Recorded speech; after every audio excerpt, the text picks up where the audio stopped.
Hello, everybody. My name is Bruce, and I'm on my Only Hands account.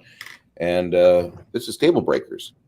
We're going to be discussing the wonderful topic of how to handle rule lawyers in your game tonight. With me are five of the best minds that I've found over my travels, and I'd like you to meet Baron G Rock, Connell the Cigar DM, Khymerion of the Saint Rant, Jaide of Jade's Tabletop Tavern, and Shadow from the channel Shadow and Sun. My name is Bruce, and welcome to our stream. Connell, the Cigar DM, how are you doing, sir? I'm tired. Other than that, I'm pretty good. Okay. And yourself? I'm not bad at all. I'm feeling rather well. I'd like to lean on you for the MC duties tonight for handling rule lawyers, unless you have a lengthy anecdote, which, if in that case... No, I can do the emceeing. That's fine. I just wasn't expecting. That's fine. We can do it. Let me go put my big... You're actually really good at emceeing. That's why I have you do that, because you're good. You're really good at that. If you were younger, we'd call you Young MC. Oh! Now I'm just fat MC. Look out, kids. Dad jokes. Dad jokes incoming. Yeah, speaking of dad jokes, my dad wasn't joking. Got anything else to say? I'm just going to go get some scratchers and some smoke, son. I'll be right back. Hey, that's why I leave birthday cards and Father's Day cards at my local gas station. 20 years later, will we keep wondering when you're going to be back? Exactly. So I'm guessing he finally scratched himself a winner. All right. So today we're going to be talking about rule lawyering, either it being a person at your table who deciding that they know more than a DM, or maybe it's an outside source who likes to stick their nose into your game. How do you want to handle this? Is how we're going to be talking about it. I'm sure everybody in this panel has had rule lawyers at their table for good reasons or bad reasons, or there's just somebody else. We need an extra body at the seat. That would be me. Now, I haven't had a lot of rules lawyers at my table. Oh, don't worry, Jack will become one.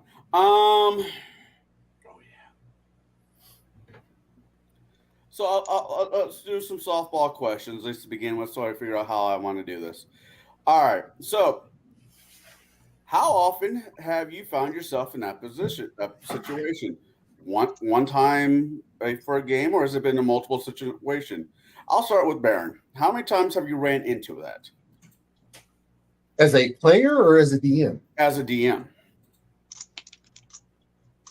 I would say maybe once or twice. It's been very as a DM very low. As a player, a lot. In fact, I think at one point we had pretty much almost everyone at the table a rules lawyer except for me. And that annoyed people. Time to find a new table. No. It was fun because when you're not the rules lawyer, you just say, "Oh, this is what I'm doing." And before they can even throw out, "Well, you can't do that," I already threw the die. And the DM's like, "Okay." All right. And then then you can just see the eye twitches happen in them. That's not how that works. It's almost like they have a mental breakdown. I will say I have seen one person that's actually here almost happened to him once. What? Where? That guy? Ah, that guy. Yeah. Yeah. Yeah.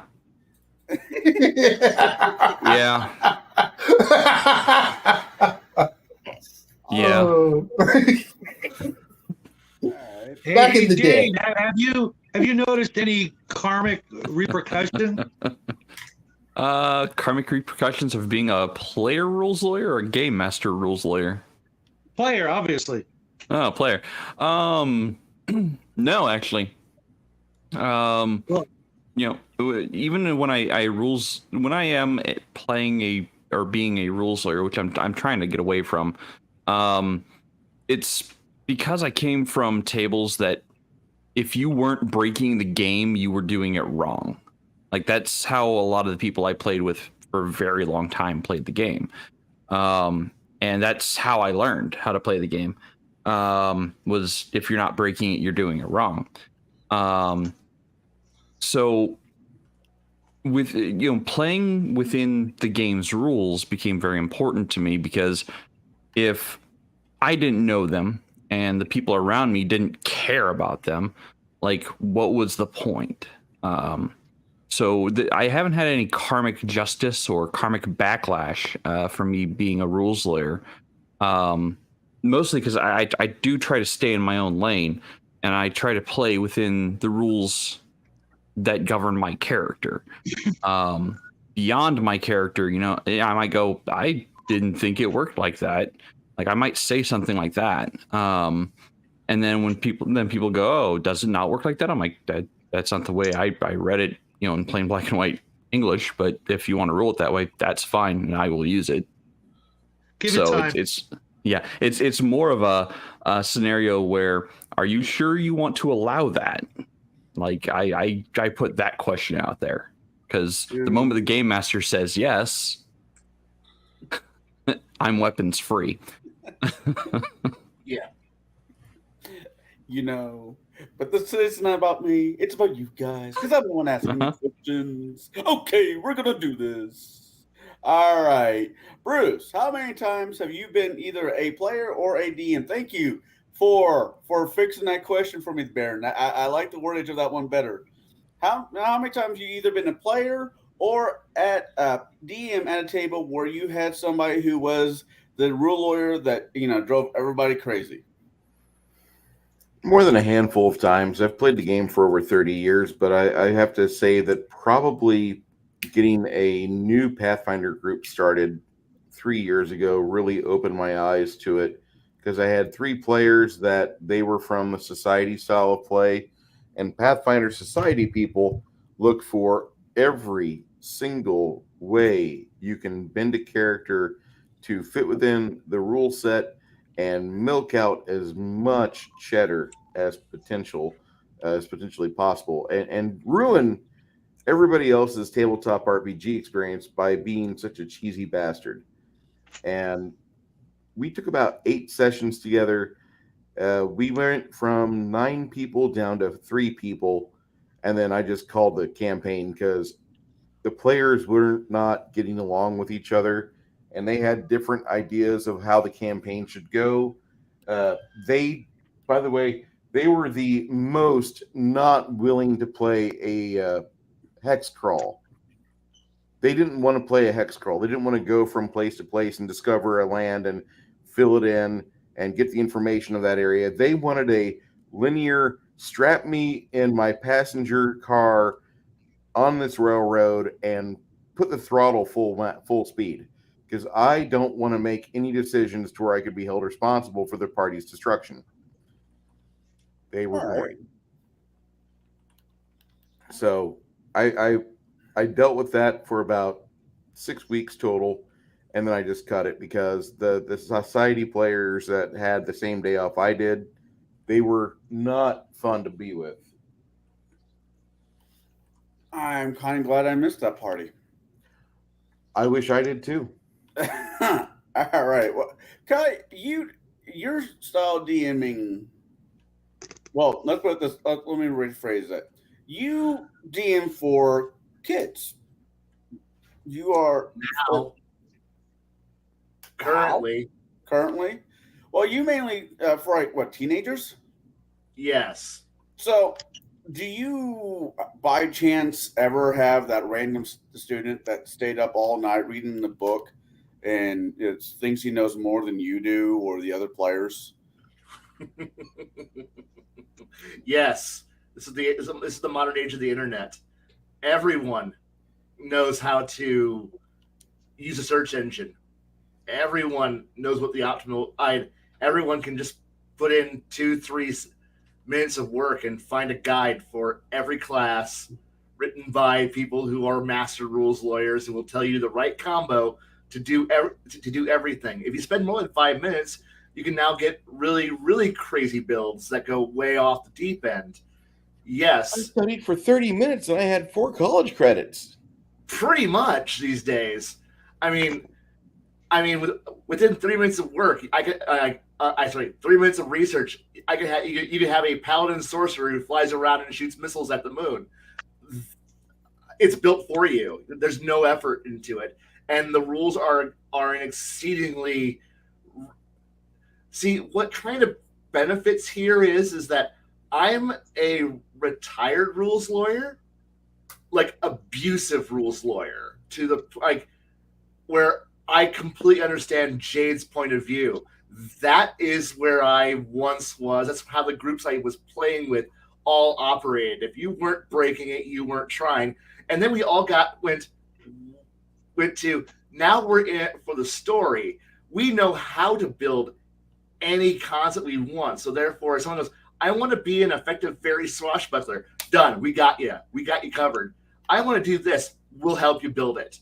We'll do everything. We'll help you figure out your idiot concept. This isn't working right. And you'll have 5 people dropping like engineers at skunk works trying to figure out what you did wrong and reverse engineering it, rebuilding it stronger, faster, and more efficient.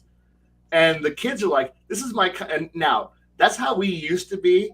And now the kids are like, we're having fun playing. And we're like, good. And then when the kids go, I read this one thing, it makes me really powerful. And that's just kind of like turning the keys to activate more and more terrible things. Like I'm the most powerful character ever. And it's funny where me and my partner in crime are sitting here laughing in the background going, no, you are just at the edge of a very, very deep hole. Do you want to go down the hole? I do. Welcome. Now the fun starts. And it's like you were innocent. Now you are not. Drop. And into the deep end. And they go. It's fun. It's fun watching us sculpt new abusive, evil power gamers. Rules lawyers. But the whole time, because we're older, we could go, no, you don't want to go the route of the power gamer and the min-maxing munchkin. You want to go with a little bit more story. Give purpose to your evil and push them towards, but every once in a while, even my own nature, as in this past week, my own dark side slipped back out, and I'm like, and kids are like, yeah, where is it? I'm like, no, kids, shh, let the professional come out here and murder the entire room for you. And they're like, and the poor GM is like, please don't abuse my campaign. And I'm like, oh no, you're hindering everybody else's fun, GM. I'm going to ruin your entire game now by being the ultimate rules lawyer. And he's like, I'm new. No, that's not an excuse. You should have learned better. Here's your crash course on GMing 101. By the way, we're not on a 101. We're going to master's courses. I'm still on 101 master's course. All right. Well, that is utterly fucking scary. Jaide, what about you?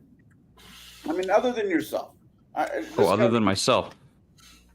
I've had several rules lawyers at my table as players, where I was the game master, and they will point out something to me, and I'll read through it. I'm like, okay, that's nifty. Thank you for pointing that out to me. Did you read this clause?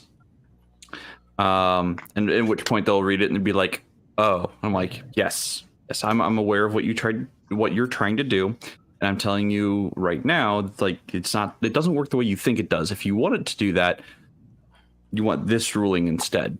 So I'll point them in the right direction of the correct rules, because I've read dozens of game books, sadly, and I have almost all of Pathfinder 1E here. I almost don't need books anymore. There's a few niche things that I didn't bother with because I was getting out of Pathfinder entirely.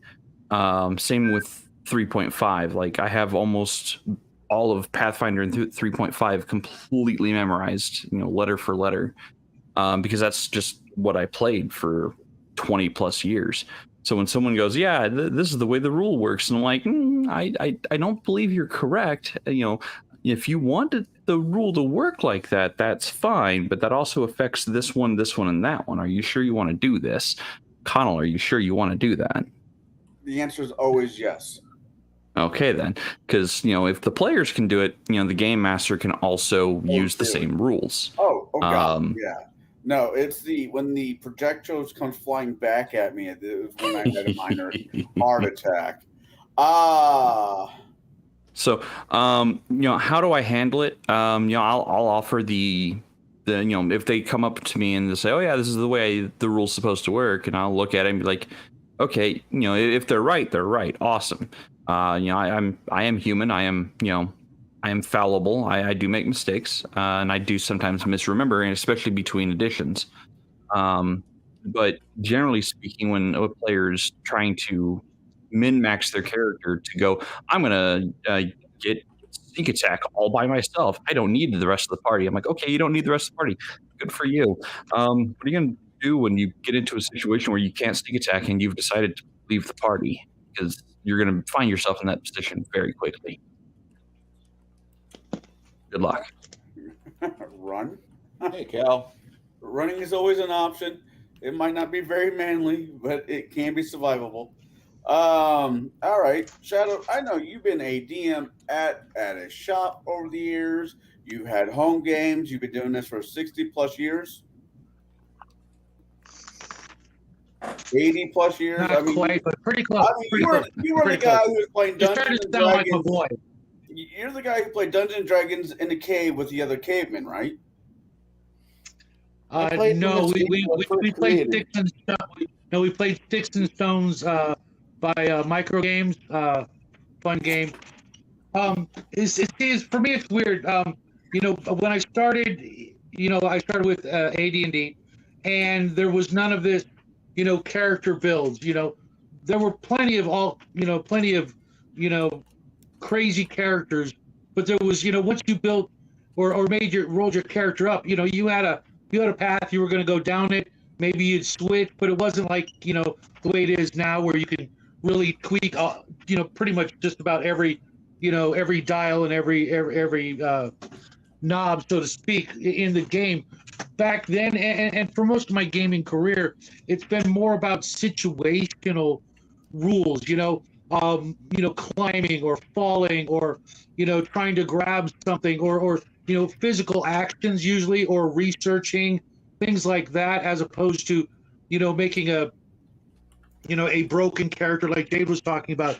That wasn't really, a thing, even in Palladium and Traveler and, most of the other games I played up until, it's really more of a, I guess 3.0 on up situation. Prior to that, there was none of that. It was everything was a case by case basis. And if you knew the rules, then we just, we went with it. Obviously I'm a fan of, rulings over rules. If a situation warrants something, a little tweaking of some sort of other mechanic, I'm all for it. If the players can, try to improvise and massage that rule in their favor, I'll give them a chance. I'll give them a roll for it. And if you make the roll, cool. We'll use that if that situation ever comes up again. Otherwise, we're going to stick with whatever's in the book. And I have had, when I was gaming at the shop, I had people that would try to, manipulate things, but as soon as they realized that, I was doing this for a living, don't let my age, fool you. I knew what I was doing. I didn't have so much of that. But I did have one guy, a really good friend of mine, he was a couple years younger than me, and he would try, every opportunity he would try to manipulate it to the, to his advantage. Unfortunately, he, moved away, and that no longer became a thing, and my games went back to pretty much being, smooth sailing for the most part. That's fair. I get that. Yes, I have played at tables. I've had lawyers. I always tell the same story about the one I've dealt with in Bruce's campaign. As a player, as a DM, I've had a few, but I basically in the very first game, the way I handle it might be different, but the way that you guys handle it. But we'll get into that before I give my answer on how I handle it. I'll start with I guess Baron again. If you're DMing a game and you have that one rules lawyer that just doesn't understand just the concept, go with it. How do you handle that? Well, thank you for coming. Give him a little fake ticket. There's the door. Maybe we'll see you some other time. Because if you're gonna throw a hissy fit at the table, you're gonna act like a 3-year-old. I'm gonna treat you like a 3-year-old. I'm gonna put you in timeout. Have you leave. Okay, pretty much it. All right. I have a feeling this is going to be the answer all the way around. Bruce? Well, whenever I have a argumentative player, I try to assess things like, first off, let's take a 5-minute break. I need a 5. Everybody go do a bio break. Go grab a soda pop. You smokers, fresh air. Get some fresh air in your lungs. And I need you to do that.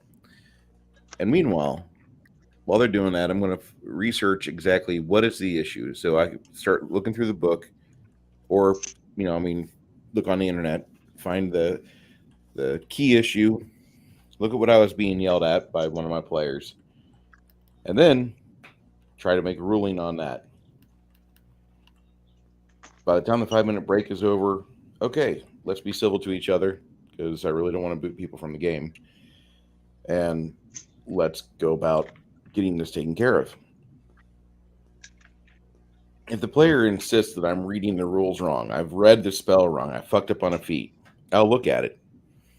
But I'm generally of the mindset like, Paizo's not without fault. TSR wasn't without fault. There's errata all the time for these games. And sometimes you will be the group that catches it, or one group that catches it before they put out a new book. So look at it. Is it something that fits the world as I'm running it? Because that's really the most important thing. Do these rules support the narrative that I'm willing to play with? And if they do, listen, the rule's fine. I read it fine. Let me show you where the narrative is. And if they don't agree, listen, here's how it plays out. And I've been wrong before myself. What I'm getting absolutely sick of is whenever there's some contestant in a Pathfinder game, this is the worst system for it. Everybody wants to take a break and figure out what the rule is before we proceed. Instead of just like, listen to the DM, we're going to roll with this. After the game, we will decide, was this the right call or not? Because a lot of games are more like that. Pathfinder, for some odd reason, everybody's got their fucking bar and 9 years of fucking schooling. You simpleton fucks. And listen, we should discuss this after game. I understand that tensions run high and you have your spell selection or feat selection for a very reason, because you think that this is the best cheese ball festival you can throw at us, citizens of Wisconsin. And I'm here to tell you that sometimes your idea of head cheese is not what the rest of us want to deal with. That's a bad smell. So I try to get along. I try to read the actual ruling on it first after I call for a 5-minute break, because everybody wants to fucking be a lawyer. Your Honor, if you haven't noticed, my client here is entitled to a ranged touch attack on his spell. And there's no saving throw allowed because the saving throw is with the D20 with a ranged touch attack. So at your level, you're just saying if you don't roll a 1, it automatically fucking hits and it succeeds. No saving throw allowed. That's stupid. But a lot of people, they want to stand on the book from Paizo. Oh my God, this is a holy grail. There's no such thing as a dissenting thought. which is why I just said, fuck you. I'm writing my own game. I don't give a shit. And after I get that game written, I'm not going back to any published game because, in all honesty, I'm tired of fucking law degrees. Instant law degrees in my table. I fucking am. Like, oh, that's great. Well, you think that D20 is sufficient. There's no saving throw on the part of the defending player that he gets to actively roll. Nope, that's taken care of by the offending player. That's just absolutely lawless in my opinion. That's generally how that works. Does it always work out in my favor? No, never. 30% of the time, I actually get what I want. But Paizo pretty much ruined the game community for about 10 years with Pathfinder and then Pathfinder Society. And I would say that if you have one of these players that you've converted into a story player, that's great. But if you've got these people at your table, do me a favor one of these nights. If you feel like you can get away with it, just barricade the doors and douse it in kerosene. Oh shit! My bad. I didn't mean that. I'm sorry. Just try to get along with these people as best as you can, and try not to have measuring contests where people can yank out their law degrees. I have 75 pages of laws memorized from St. Gary himself. Oh yeah? Well, I've studied under Robert Buhlmann, the guy who wrote Pathfinder or D&D 3.75 for the last 16 years, and I've ran a Pathfinder Society game for the last 8. This type of contest does nothing to improve my testosterone count. In fact, it makes testosterone counts around the table dwindle. So just stay the hell away from it. Before you start a game, you should get all your particulars out of the way. You should ask the dungeon master listen, do you follow the rules 100%? Here's my character, here's my spell selection, here's my feat selection. Is there anything that varies from your table to, from what the rules are? Some dungeon masters are really nice and they have a pinned comment section or a spot on their Discord, or they have a trapper keeper, or they have even better, a shareable file they can spread to you. And they can be like, listen, here's my customized rules for my game because the game has disappointed me so many times. Like a hot model. When you ask her name, she's like, I'm from New York. And whatever hard dick you just had, it's gone. It's over. You're not interested. You're like, I'm going to go play Monopoly somewhere else. And that's typically why a lot of GMs have their own table rules. It's to not get around the house lawyer, but it's to actually further the idea they have for the narrative of their game. And if a rule lawyer wants to test it, go ahead, build a character that completely lives and abides by those house rules, and shove it on the DM and be like, is this okay? And if a DM still likes his house rules, you found a solution to a flaw in the original rule set. That's what I recommend. And I know that sounds like a long form way to get around to it, but I want to make sure that everybody understands this is a game of give and take. This social contract, we're sitting here, got our little clicky clack math rocks, got our $1,000 of miniatures and paints and shit. I want you guys to be able to have fun with each other. And rule lawyers kind of suck the fun out of the game. They really do. I would much rather not have a lot of them at the same table. If you have 2 or more, make your entire table be rules lawyers, because then as a DM, you can just put something out there, just like a topic of discussion, and they're going to spend time hashing that over like some Star Trek nerd trying to tell you, well, actually, the Romulans did a better job with the 3rd generation bird of prey than what. Yeah, I can see Kai there going, wait a second, hold on. Is this accurate? Sorry. I'll be quiet right now because I have many points on this one. Before we go any further, I want to say thank you to Hungar the Servarian for sending us a whole $2 and saying, hi, buddies. I want to say a special hi to you. We need to hang out at some point and do a show where we can just talk about random shit because random shit is kind of fun to talk about. No, Cherub, you did not come off as yelling. The only time you came off as irritated and yelling was the time where I destroyed your inn with that astral dreadnought. That was the only time. Really? And I can understand. Is that who I think it is? Nobody my bike. We're in the garage. That? Sorry, guys. That's who you think it is. Okay.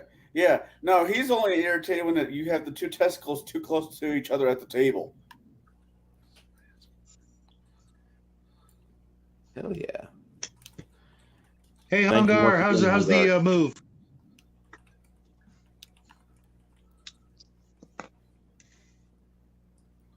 So yeah, and I don't want people to be yelling at each other. I need you guys to get along because these games aren't short form table experiments. These are atypically like a 6 hour to 8 hour experience across the entire hobby. No matter what any 5th edition player tells you, 4 hours is not average. So you guys need to understand that. You need to be involved with the game and be ready to spend 8 hours with people. Maybe longer. Preferably longer. This game will either make you friends or make sure there's people out there you hate. It wasn't developed by Mayfair. Wait, Mayfair doesn't exist anymore. I'm sad. Mayfair, the maker of all the games that make your friends into enemies. Or just reinforce the fact that your friends are enemies. I didn't know they made diplomacy. I've never seen a happy game of diplomacy. They did not make diplomacy, but they have made games like Dos Rios. God, what are some of the others? I'm getting off topic here, but there's been a few games that have nearly ended friendships because of just the game mechanics themselves, and they were developed by Mayfair, which doesn't exist as a company anymore. We can get off topic here. Not that we're going to stay there, but we can get off topic. It's in our nature. Yeah, it's okay to snuggle with your demons. All right. Now, like I said before, did that answer your question, Connell? Yeah, you answered it great. The next question, I'm trying to find a way to word it for Kai that's actually appropriate for how he does his runs his game. Okay. Just ask the question. Ask the question. When you are, because it is, I'm not going to say it is a club out of a school. Correct me if I'm wrong. Correct. So how do you handle students that are ruling and then just not making it fun for other players? Do you say, thank you for your service, but your time is no longer needed in this club? Or how do you handle, because kicking somebody out of a shop or out of your house is completely than kicking a kid out of a school-run club. I have a magic tool that most other people do not have. I have the ability to look across the room to my partner in crime, who has this thing called authority, and the ability to inflict punishment and draw down the ire of parents and other higher authorities, and be able to go, you teacher, use that power that you have to quell this rebellion. And then I get to go back to doing my job, which is having fun, which is teaching role-playing or teaching war games, or both at the same time. So discipline and control is not a problem for me, because I literally can just look to a higher authority and say, solve this problem. And before I even have to solve the problem, it's being solved by people who are empowered by the organization that they work for to take care of the issue. Most people don't have that ability at their tables. I really just have to go, I'm passing. This problem is no longer my problem. I'm passing up a chain of command. You take care of it, and the problem is solved. And I go back to having fun. I don't need to worry about it because most of the kids come in knowing that there are certain rules that are enforced with a silk glove over an iron fist, where you are here because you want to be here. It's not because you were told to be here. This is an extracurricular activity. You want to be here. Here are the rules. Don't break the rules. And surprisingly, most people don't actually break the rules. And it's fun. Also, they also know that whatever they do, well, it's got major repercussions. So there's not much of a problem. I kind of actually enjoy that. I kind of enjoy having an enforced, everyone has to be good because they have to. There's none of this, well, no. You're here because you want to, and there are rules. The rules are handed out in a handbook. You read the handbook, and you follow the rules. There is punishment if you break the rules. And that goes for me, too, because if I screw up, well, I have consequences, too. It's nice having that wonderful, no, we're all here, we're all playing on the same level here. So, yeah. Also, yes, if we're playing Starfleet battles, yes, the third generation Rhine ones are superior over the Klingon refits of the original and the old builds. Thank you very much. Yep, there it is. Yep, there we go. All right. Well, I'm sorry, you mentioned it. It was big. I had to. No, you're fine. You're fine. No, that was a great answer to my situation for what I wanted to ask. And yes, thank you for letting the chat know the correct answer when it comes to Starfleet battles. Trivia. Starfleet battles and Starfleet. What? Starfleet battles or Starfleet Commander, whichever one. If you want to play a good game, or Hot Wheels and Hot Wheels in space. So yes. Okay. Back to my original train of thought. All right. Jade, you've been playing with your friends down in Tennessee. I mean, not Tennessee. Where you're home, where you're originally from. Oh, St. Louis. St. Louis. I wasn't trying to give out information that you didn't. That's fine. St. Louis metropolitan is a really, really large area.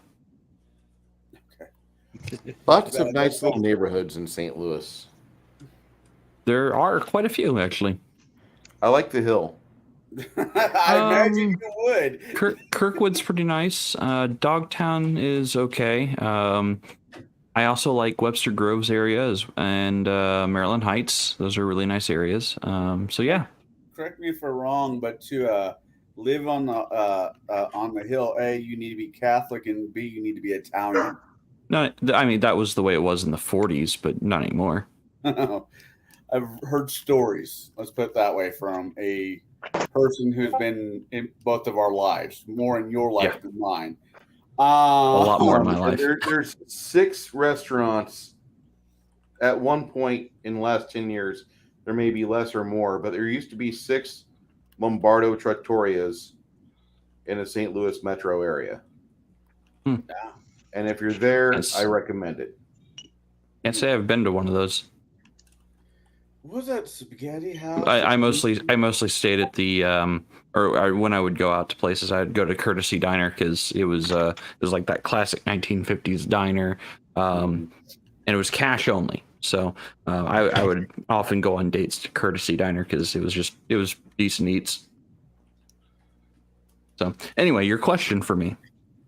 I'm trying to think of that girl I dated. Never mind. Anyways, anywho, God, I should get better with people's names.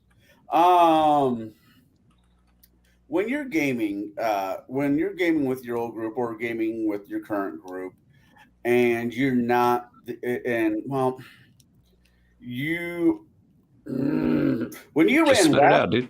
when you ran Wrath of the Righteous, Okay. I know there was a few other people there that probably had their law degrees in Pathfinder, like most of us, as a lot of us did. Yeah. Yeah. What was your best answer to that, in your opinion?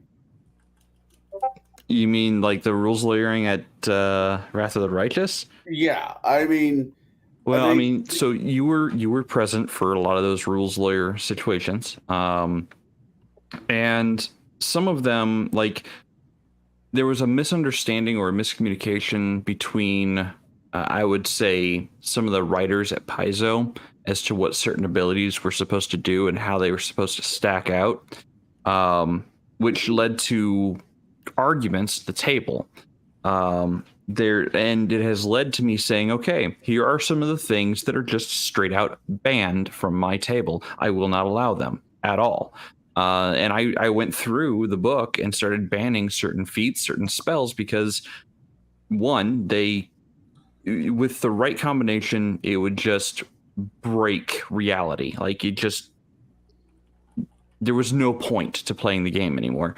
It's like, oh, we come across a problem, solved, done, move on to the next problem. We come across another problem, solved, next problem. It's like, you're using the same thing over and over again. There is no challenge here. I'm not giving you XP. Well, the rules say you've got to give XP. No, the rules state that if it is a challenge commensurate to your level and you actually struggle with it, that's when you get XP. If it's no challenge whatsoever and it uses 0 resources, you don't get XP. You just don't. And if your only source of XP is combat, well, you're in for a very, very long haul. Because I give most of my XP, a majority of my XP, for roleplay more so than combat. And, you know, when someone goes, well, you know, if I take an arrow, knock off the head, and then sovereign glue a bead of fireballs from a necklace of fireballs, and I'm like, well, no, you didn't read how a necklace of fireball works. Because a necklace of fireballs is, as soon as you take the bead off, it's primed. As soon as you let go, it goes to its target and goes off. There is no sticking it onto an arrow. You take it off and you chuck it. That's how the magic item rules say they work. And if you want to, you know, say it doesn't work like that, I am weapons free and I am okay with this. Like, if you're okay with it, I'm okay with it. At which point, someone in the panel decided, I am not okay with this anymore. Well, okay. To be completely honest, I was still perfectly fine with it. It wasn't that you shot an arrow that had a bead of force at me, or an arrow that had a coral fireball in it, or anything of that nature. No, if you would have done that, what's good for the goose is good for the gander. No, good sir, it was not that. It was some freaking ability from some goat-faced monkey. It was a mythic ability, yes. Yeah, I want to revert these arrows or other projectile rays back into your general magic. Direction. Yeah. Okay, that's awesome. Good to know. As the wizard / where the fuck he was, chunky ass dragon, decided I want to cast Disintegrate ×2. Kamehameha. Yeah. Oh fuck. Oh, what happened? The thing went off for his rays. His dust became dust. Yeah, so the player fired 2 rays of Disintegrate that were maximized because we were mythic power level 20, whatnot.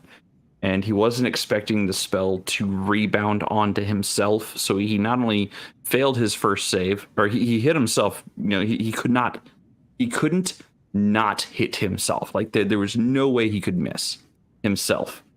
So when the spell rebounded, there was 0 chance of him ever making the save except the nat 20. And even then, I think he was doing something to get around that. Because, again, min-maxing make murder hobos. So when the spell rebounded on him, he's like, well, I'm dust. I'm like, no, your dust is dust. There's quite literally nothing of you left. He's like, wait, what? You disintegrated yourself, and then you disintegrated your dust. That was the stack order. He's like, oh, dang. His dust is atoms. Yeah, he atomized himself.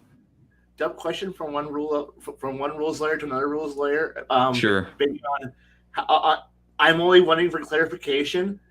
Were you operating at the time under the nat 20 is not an automatic success, but only a mere plus 10 to your roll, and a nat 1 is not auto failure, but a mere minus 10 to your Do you mean for saves? Saves and attacks, yes. So nat 1 was auto fail, nat 20 was auto success on saves. All right. And then same thing with attack rolls. Nat 1 was automatic failure. Nat 20 was automatic success. But you could not crit, fail, or fumble. I'm sorry, crit, fumble, or succeed on skills. Okay, I wanted to understand. I call it curiosity from somebody who've also ran Epic Campaign. I wanted to see how your table handled it, as opposed to our interpretation of the rules and how we ended up running it. I understand now. Okay, I'm done. Yes. My apologies. So, like I said, the only way he could fail is rolling nat 1s, on his attack roll, and the only way he could succeed at his own saves is nat 20, because he needed at least I think 40-something save, fort save, and he only had like a plus 13, so there was no chance of him ever making that, really. Yeah, I mean that as much as I don't bitch about it, because what's good is good for the gander. I've always been a strong opponent to that ruling when it comes to gaming. If the DM's going to do something to the party, that's awesome. The party should be able to do it right back to the DM and vice versa, because there's got to be some kind of balance. But that's just been over my opinion on it. Next, all right. So Shadow. Muted, sir. Yes. There you go. When you're not playing Sean Penn's body double in movies, how do you handle the man? What? You trying to insult the man? No, this has been a stake for a while. How do you handle rule lawyers, or is there anything close to rule lawyering in your campaign? Because as you said in multiple times before, the way you run your game is you have final say. Well, here's the thing. There's only been, I think, 1 or 2 times I've used the because I say so. Normally, what I will do is let them know, that it's, it's the spirit of the game, not the rules type of thing, if it's warranted. But for the most part, I've never found that there was any of that unless death is on the line. Okay, if the character's going to die or they're going to lose some valuable thing, whether it's a friend or a possession or land or a pet or something like that, then it just doesn't come up. Those are the only times that people really get, rules lawyer-y, looking for that, that thing, Normally it's like, hey, you're rolling a die. If you, because in the old days there were saving throws, save or die, period. You better make the number or you're dead. You don't get another chance. You're just dead. Boom. Okay. And they might be trying to get an extra plus here or there, but it's like once you roll and we're going by whatever your perceived bonus is, that's it. You're not going to go back and look for another plus somewhere. Before you roll, have your plus whatever total ready. Don't come at me later going, oh, but shouldn't I have gotten a plus for this and that and that? No, we were at the situation. You had the opportunity. I gave you a couple of minutes maybe to go through the math and think of, what you might be wearing or whatever. Get your pluses, tell me what they are, and then you're going to roll the die, and we're all going to watch, because if you screw it up, you're toast. But what I like to do is give them the old trust me line. That being, trust me, I know what I'm doing, and if you trust me, everything is going to go okay within reason, unless, like I said before, there's a death save, or an item saving throw, or some sort of die roll mechanic where something heavy is on the line. Normally, I can just say, look, trust me, you don't know all the details of what's going on. Like you guys are talking about, like opponents. Well, you don't know what the opponent has.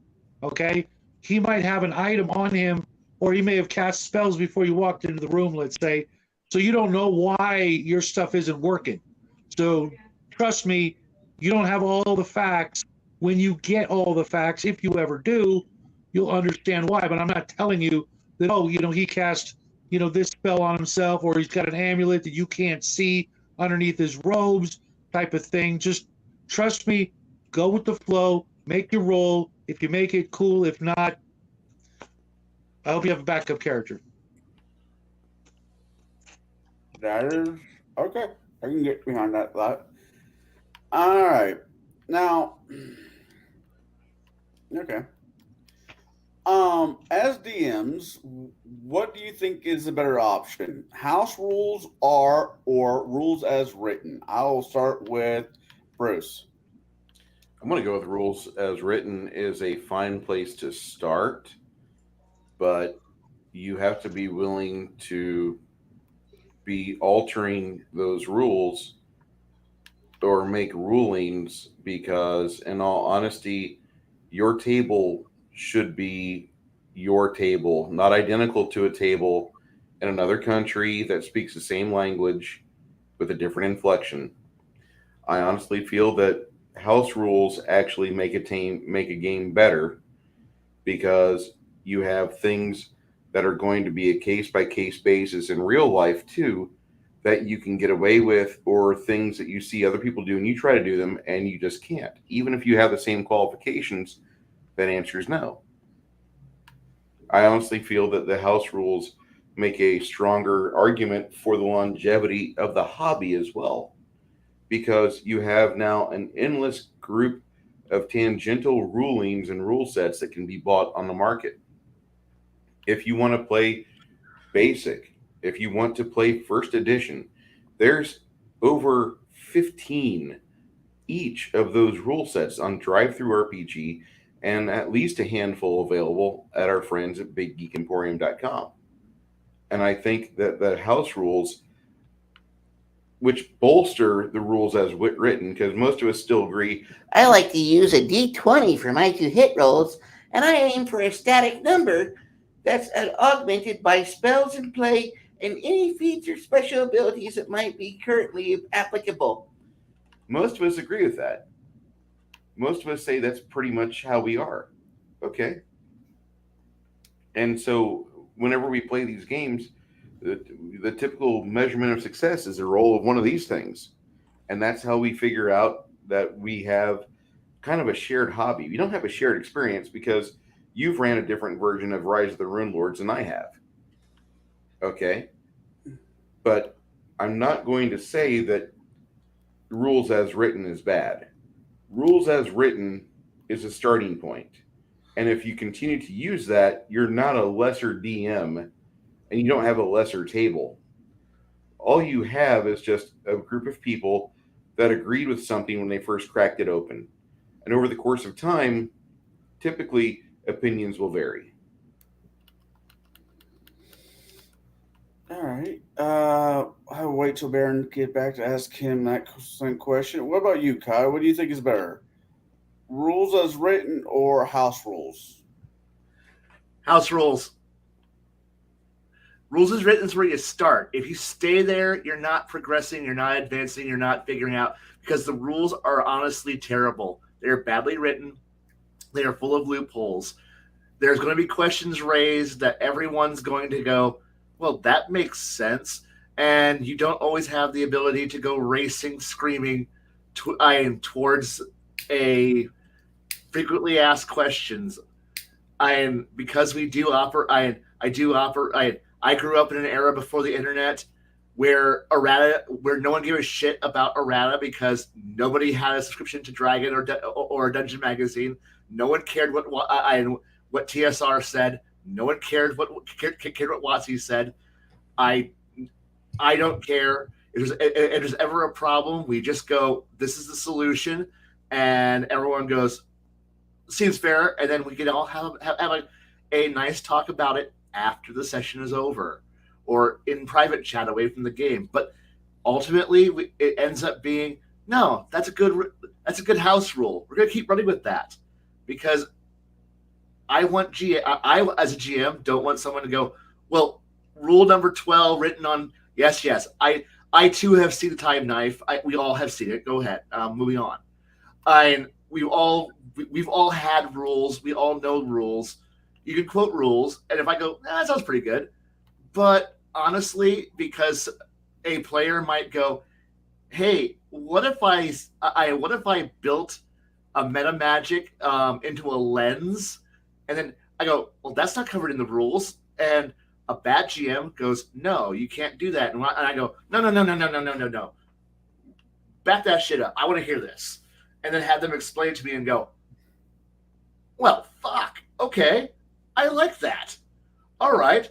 Let's go with that. And then suddenly, now we've gone into house rule territory. And eventually you get more house rules and more house rules. And then eventually you got, okay, so welcome to my campaign world. It's technically, officially, look, we use the dice engine. That's it. And because somebody might go, hey, this is a cool idea. I want cool ideas, and the best way I've ever found out to disarm a rules lawyer is house rules. And because suddenly the rules lawyer gets to actually help write the rule, and now he's part of the problem. And now he's bound by the problem. It's like dealing with fairies. Like, fae creatures, as in horrible changelings from beyond reality. Once they're part of the problem, well, now they're bound by it. It's great. Rules as written, or even rules as intended, is just this thing where they can go, I read a book once. I know the book, and I'm like going, yes, I know.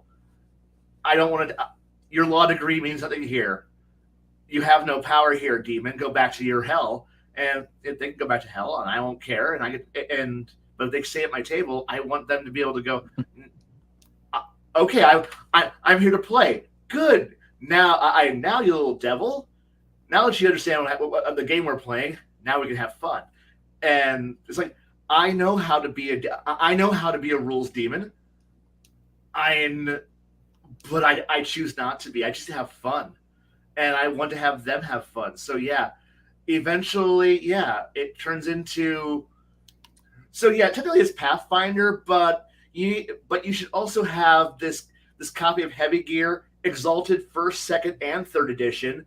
You should also have access to Legend of the Five Rings, 1st, 2nd, 3rd, 4th edition, and the D20 version of the rules. And you're also going to need to read up on this copy of 7th Seas, 1st, 2nd, and this D20 edition. And have people just go, wait, I have all access. No, I'm not done yet.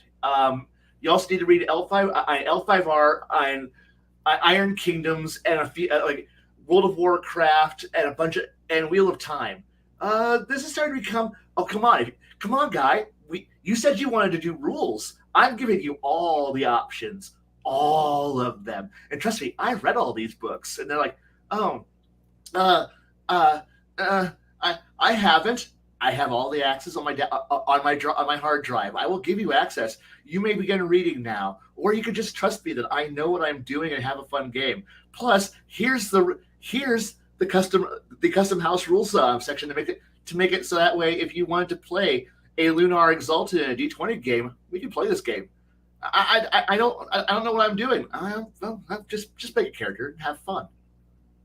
And I can't do that if I was to go, this is an official society level game, and you got to do what I say. And I'm like going, no, I want to have HMS Nelson part off a shoreline because I do have the rules for naval bombardment for World War II warships firing onto a shoreline. Thank you. I thank you, Weird Wars. So yeah, trust me, I don't care how powerful you are. I can drop 18.1-inch shells on your fucking head all day long, and I won't care. I'm a wizard. I have 9 gun barrels. What do you got? I am a wizard. I have an anti-aircraft battery. What do you got? Yeah. I mean, you had me at Lunar in D20. I know.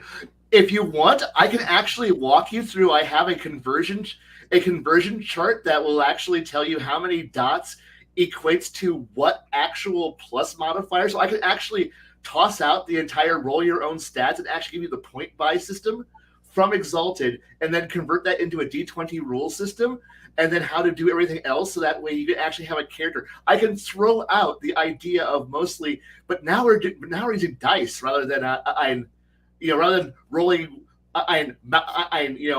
Mount Everest in D10s. Now it's just simply a D20 roll plus a modifier. Yeah, let me go get my concrete drum to roll up my dice.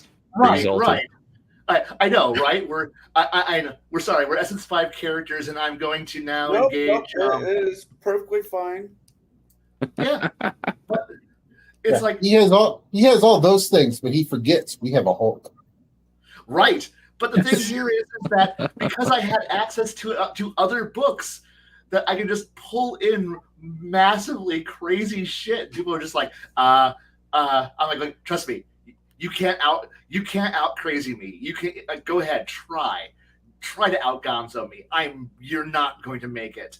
Or if you do, I'm gonna go, oh fuck yes. You've read Wheel of Time. You actually understand how to be an actual proper channeler. I do. One moment, I'm gonna start putting bullets to the head of all the spellcasters. Okay, so now you're playing a channeler, and I'm gonna make you the most awesome. It's like, please have fun, and it's just like just watching players just go, wait, I can play a World of Darkness character? Yeah, why not? And it's not Monty Cook's bullshit version. Sorry, thank you very much. But yes, no, rules is. Definitely rules as definitely house rules way over rules as intended, or even rules as written. Sorry, that's just my answer. Well, okay. Thank you for your answer. I am now a little bit more terrified of sitting at your table because I've read Wheel of Time, but and I have played a loose game of very loose version of Iron Kingdoms, but that's probably about as far as I've gotten. Oh, trust me, you don't need to have had to read Wheel of Time. All you got to realize is that channeling is crazy, and people go crazy, and it will kill you. I read Dresden Files. Give me a moment. Uh-oh. I could probably ham fist something together that'll get you close to a Dresden character. That might be. You might have to learn a little bit of Mage the Ascension, though. That would be awesome, but definitely for another time. Right. All right. Well, Jaide, being at your table and being as a player and as having you as a player, what do you prefer? House rules or rules as written? So this is kind of a two-part question. So when I was much younger as a player, we're talking 20 years ago now, I was very much a power gamer, very much a min-maxing McMurder hobo. I was the problem player, the rules lawyer player, and that meant I was also rules as written. Wow, you made me big on this one. Yes, I admit it. I was the problem player. I was the player that most game masters dread, and that's fine. I fully admit my shortcomings. But I was very rules as written for a very long time. Like that was the only way I understood how to play the game, and to limit even my insanity to what was written in plain black and white text. Only recently have I started going, you know what? I'm done with those rules. I'm done with rules as written. I no longer give two flying fucks about it. I just don't care. Because I realized that the rules were too limiting to what I wanted to accomplish. So this is part of that story of me saying, hey, I went on a great adventure to find a game system that would give me more freedom. And I have found a few that give me a lot more freedom. One of them being Index Card RPG. And I'll shout that one to the top of the heavens. But Index Card RPG allows me to kind of break away from the rules as written and make rulings rather than rules. And this is kind of where I'm going now, is more, rulings based than straight up rules. Now there are like certain mechanical things that I'm going to follow, but they're core concepts, and they're core concepts for just about every D20 game out there. You roll a D20, roll high, and something good happens. Roll low and you don't succeed. That's a core concept. The idea of check and attempt. A check is just a single roll to see if you pass or fail. An attempt is something if you succeed, you do some form of work or some form of effort towards a goal. Like, those are just the core concepts. So building from that knowledge, I have completely set up my own set of classes, my own set of spells, abilities, and how all of that works in an entirely different setting. And they are, besides the core mechanics of how the game works, everything is mine. I don't have to worry about rules as written, or don't have to worry about the rules lawyers, because you can't out rules lawyer the guy who made the game. You just can't. Like, oh, okay, you think that's how it works? I'm going to say, yes, it's going to work like that. And this is the result. Like, sure, okay, you can do the crazy gonzo nonsense at my table. I'm cool with that. That's fine. The more insane things you do, the more off-the-wall bananas things you do, I'm going to reward. Think outside the box. Go nuts. However, the monsters for Index Card RPG don't follow the same rules as players. They can have multiple actions in a round. They can have incredible speed and incredible power. They can start with 3, 4, 5, or even 8 hearts of HP. Players only get 1 heart to start with. So, and that's 10 HP. So when they go up against something that is so incredibly outside of their realm of what they are capable of doing, it's either run away or die trying.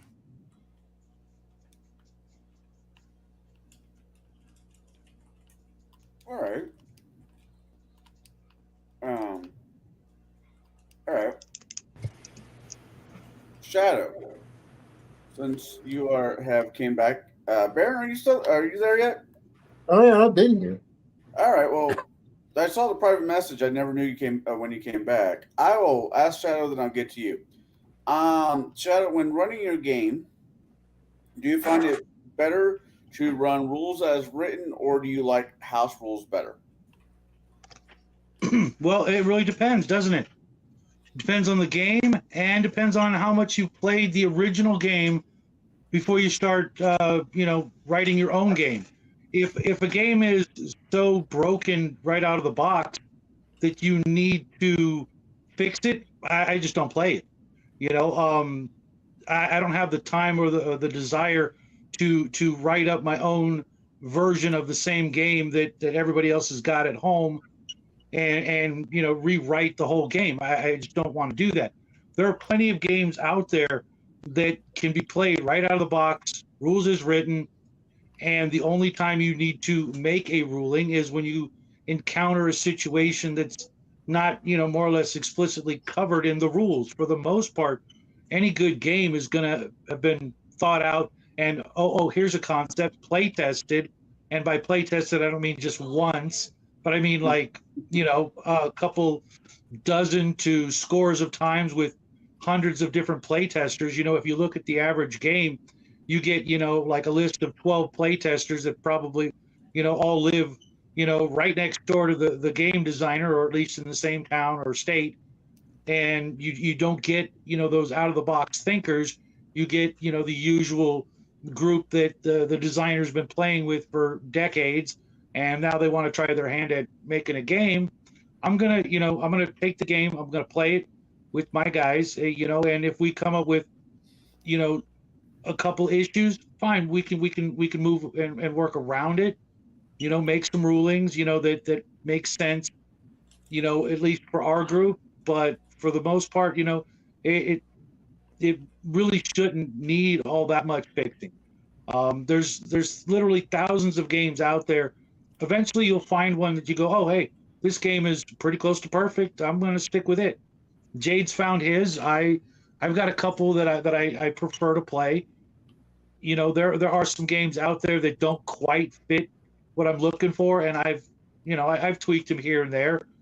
But for the most part, I'd rather just, shelve it and go, oh, that was good for some ideas. I'm going to go try something else, or, go back to one of my old standbys.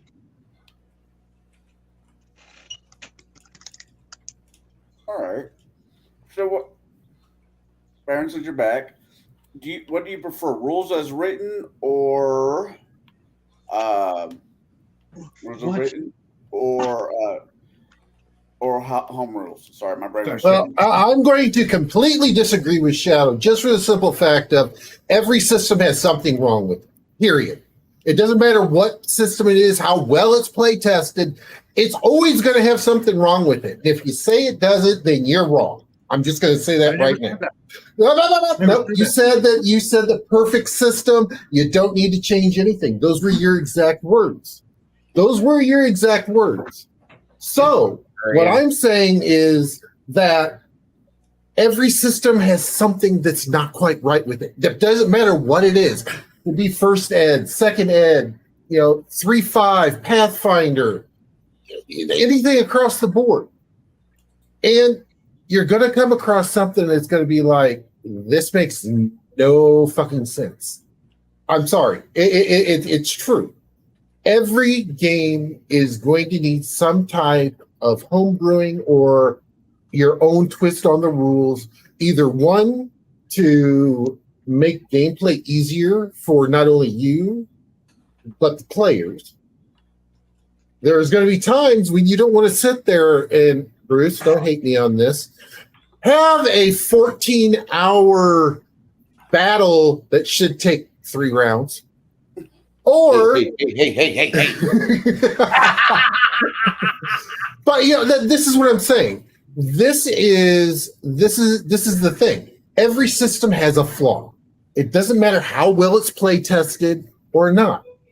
You as a DM is playing through the game. If you see those flaws, it's your responsibility, not only to yourself but to your table, to tweak them, to fix it. Even if it's like, oh, by the way, at 11th level, your cleric who can do channel positive energy, guess what? You can now do 2 different types of channels at the exact same time.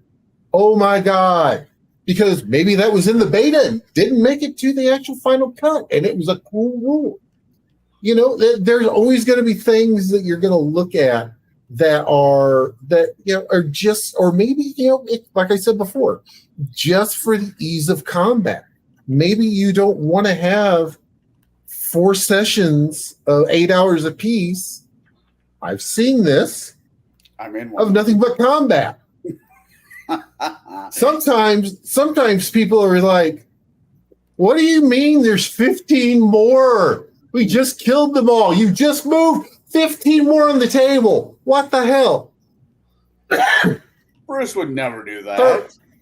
No, he would put 16, but that's beside the point.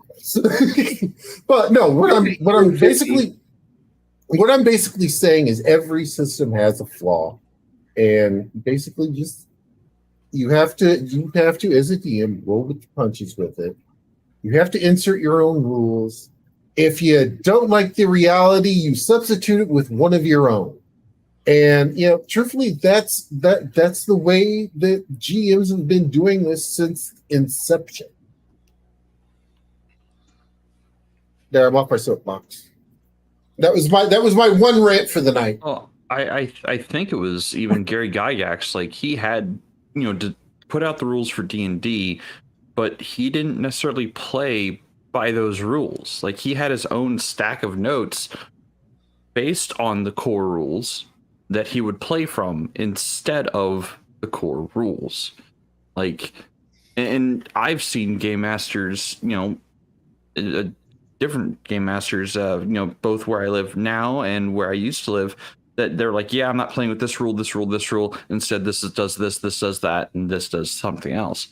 And where did you find this feat? What the fuck were you thinking? I'm sorry.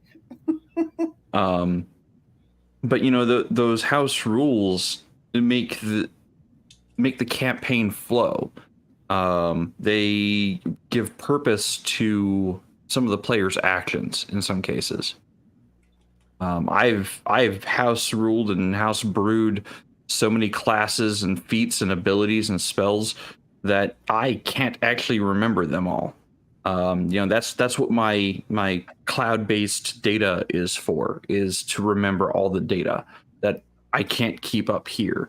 I mean, I've got like 7-8 different base classes, each with like 8 different archetypes to them. Plus I've got, I think, another 10 different prestige classes, all for Pathfinder 3.5. And I think 80 different feats and probably another 30 or 40 different spells of varying levels, all homebrewed, because I didn't find what I was looking for in the core rules.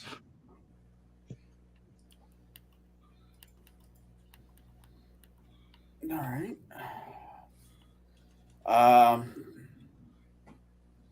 Trying to think of the next question. Man, my brain just kind of it's been one of those days. My brain just kind of stopped on me. Sorry. I channeled my inner Kai on that one. Okay, I apologize. I've been trying to be nice. I'm sorry. It's fine. It just my brain just like, wait, Rand. Well, okay, you just asked about rules as written versus homebrew, so right.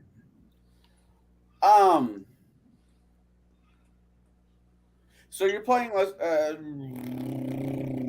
Most of us have played Pathfinder, so I'm gonna go with the Pathfinder question. No, what game are you talking about? Right, I don't know, Willis. Okay. There are hard books with Pathfinder WotC, then not Paizo, not WotC, Paizo, and then you have the splat books or the soft covers.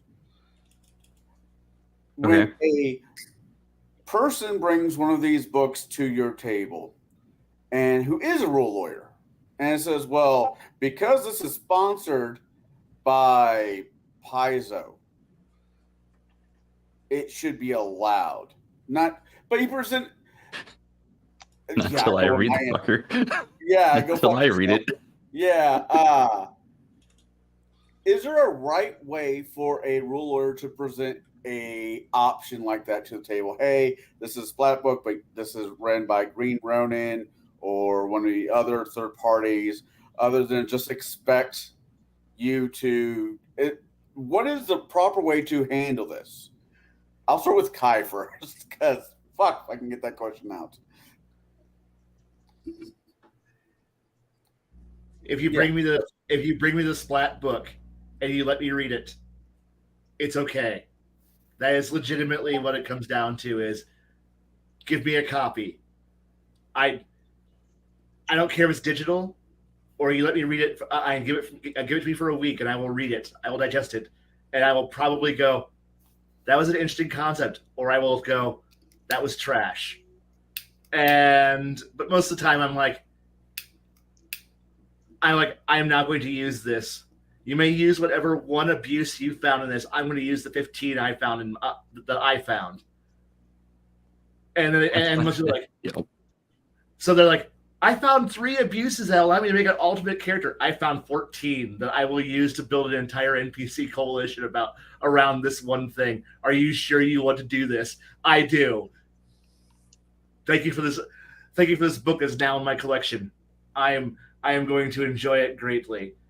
And they're like, yay, my drow is more entertaining. Me, I now have rules for flesh crafting and poison altering. Thank you. And they're like, oh, I didn't think this through. Too late. That book is now the seal of approval. I think I've only ever said no to like 2 splat books over the course of 20-something years because they were just that badly written. I don't even remember what they were, but they were just that badly written. And most of the time I'm just like, no. More splat, please. More bloat. Like, I am a fat man at a buffet. Continue to shovel crap at me. I must have more. Well, there's a mental image. More food, more books. Okay. Okay, that's Kai's impression. Gonna clip that for a 60-second short. Yeah. Hell's bells. See that stack of books right there? Yeah. That's my reading material. That's the banned book list. Until he could read All it. right. Well, I'll start with Baron. Are you running anything right now? No. Okay. I didn't know if you were or not. I didn't know if your game got put on hold. Yeah, the game's on hiatus because real life sucks. Real life does suck. So let's say Todd, for example, comes up to you, says, "Hey, I found this new type of character. How would you? What is the best way to get a new class into your campaign from a splat book?" First thing I ask him is if this came out of Scott's campaign. If it's yes, then no. And the answer is no. Second of all, did it come from the approved reading list that I gave at the beginning in session 0? Well, no. Then guess what? What's the answer going to be? Come on. Maybe. You know it. Come on. Possibly. The answer's going to be no. Okay. So, but how bad do you want to play this? Oh, that bad? Okay. Oh, you're now 3 levels behind the party, but they're level 3. That'd make me level 1. Yep. Oh, look at what happened. Ah. Means so sorry. You're now at level 1. But my power is level 3. I hate to say this. I sat at a table. Bruce is very familiar with this. And then, Bruce, if you were going to use this, I apologize. Go ahead. I sat at a table with a gentleman, his girlfriend, and I think he was like an 8 to 10-year-old. Oh, no. Not me. Oh, no. Every single week, he bought a new book and wanted to change class because I found a new shiny. Oh, him. I need a new Every thing. week. I remember this. Until Bruce brought in two gentlemen who were evil as hell. Tumbleweeds blew into the game store. You could feel the tension rise. And they took 2 characters built just out of the player's handbook, and basically decided to show us, number one, we had no way of cohesion. That was number one. Number two, You don't need all these goddamn splat books in order to make a character that's really OP. And Just the core. and I hate to say it, I don't think they were around for about 2 weeks after that, and then all of a sudden they up and disappeared. Yep. He got into an argument with me after because he didn't like Carl and Robert ruining his fun. And let's not forget that he might have had his wife and his son at the table, each with their own character. But he was running it. Yeah, he was running the character. He would get up out of his chair, and this was not a small man. He would get up out of his chair and get over behind his wife and start schooling her on what she needed to do. And then when it was his son's initiative, he'd run over and be like the devil character on the cartoons and tell the son what to do. And he would do that all the time. And I think Robert even said something about that during the schooling combat. Yeah, it was great. He goes, it was great. Wait, I believe the term was, especially with the son, doesn't he have everything written down? All the pluses and all that? Yeah. Then why can't he just roll the dice and tell us what he gets? He doesn't. He knows basic math. He got a little red in the face. I think I might know this gentleman. No, you is before really you hope not. were coming around. I wouldn't wish this character shadowed across anybody's threshold. I'll say it after we're done podcasting, but there was somebody else in this area that was like. But overall, it was literally the I bought a shiny. Yes, the store loved him because he's buying a book every week, and it was awesome because getting that cash. But it was, he came in with that pocket money, and it was all happy and whatnot. But no, he would come in every week. Oh, look, I got this book. It has this character in it. I'm going to play it. We've changed characters. You've changed characters for the past 3 weeks in a row. Yeah, but I'm just not feeling this one. But you really wanted to play that one. Yeah, but it wasn't quite what I thought it was going to be. Guess what, sunshine? Grass isn't greener on the other side. You're stuck with the hand that you're dealt. These are the approved books on the list. Thank you very much. Have a nice day. I'll be here all week. Hey, Flady, have a good night, my friend. Night, Flady. Good night. See you tomorrow, Flady. All right. Bruce? Yeah. How do you handle if somebody wants to play something out of a splat book? I have a approved list that's part of the pinned comments of my Discord. And before the person even gets it out of their mouth, I'm like, hold on. Before you have a thought, I want to show you the approved races and classes that we have. And here's the approved sources. So if the item that you want is not in here, the answer is no. But can we discuss this? The answer is no. And that typically helps people out. They get upset at first, but then when they start to play and they start to like adventure around, because I have a list of items that the world already has, and if you adventure for them, I allow them to be unlockable. I think that's a kind of a cool thing. That way, you have Ratmen that if you go to the sewers of Bard's Gate, you can recruit a Ratman into your party. If you make it all the way to the oriental side of the world, you can find a Kitsune. You could create a Kitsune style character. And at the level the players are at right now, I could see where they would bump into a Kitsune, or Kinku. A Kinku is actually more thematic for this campaign, especially. But I really like that style of game that says you have these spells and these feats that are available because of generalized training that most people know. Here you go. But if you want something special, you have to go adventure for it. It's like, when I force spell components on people, and people get kind of upset because they're like, I got to go harvest bat shit. Yep. If you're a wizard casting fireball, I need that guano. And they get it after a while because they understand that there's logical things that are set forth for a reason. And I like that. I really do.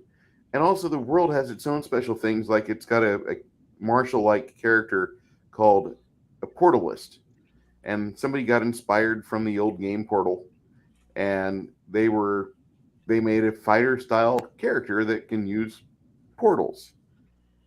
And this is in a medieval realm, but this is part of the campaign itself. And you can go and research it and become a portalist, which is kind of cool. And it lends itself very well for the campaign. But I typically, if a person just steps in the game and they're like 4 minutes new and they're like, I want to play a gunslinger. No. Even if you see miniatures at the table that are dwarves with blunderbusses. Are you playing a dwarf? No, I wanted to play this specialized elf with all the bonuses. No. If they would have said dwarf, okay. You've got dwarven allies. I don't see why you wouldn't be able to be a gunslinger. But they never say that. They always say things like, I want to play a half-elf magus. You're going to play a bastard. I don't think he's no longer bastard elf with a class that the elves made and perfected. And then you're going to expect respect from them. No, I don't see this working out well for you. But that's just me. Go ahead. So, do what you want. When Chance dies, I'm going to come back as a dwarf. That's what I'm hearing. Wait, we already have how many dwarfs in the party already? 3. Yeah, we don't need any more stinking dwarfs. Okay. All right. Kai's answered this. Baron has. Bruce have. Jade? Have you answered this question? Have I thrown down splat books at your table? Have I demanded to play a weird-ass character? Wait, we can see that Connell doesn't take good notes. He would know where he's at right now on the table. Man, I'm tired. So no, I haven't answered this. I have not answered this. Yeah, and my response to allowing splat books or the soft cover books at the table is, one, my standing rule for when I'm running rules as written for a game is the book must be physically present at the table anytime that you are using something from that book. If you own that book, awesome. Bring it with you. I want to read it. If you don't own that book and you're not going to go get that book to play a character with that specific rule, don't bother. Yes, I have access to d20pfsrd.com. It has, I think, 99% of ISO's stuff on there, and that's fine. Granted, the powers got renamed or whatnot, so they didn't have copyright whatnots. But no, as far as splat books go, I typically, before I start a game, especially if it's a module game or an adventure path, I will read through the entire module set in its entirety, and I will only allow feats, abilities, classes, and such that are either A, already present within the module set, or B, I will only allow in the game stuff that has been printed up to that point or within that region of the game world.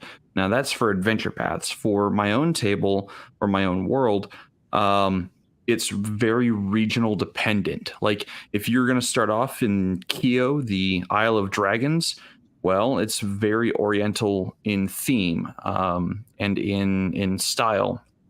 So you're going to have dragons walking the streets in full dragon form.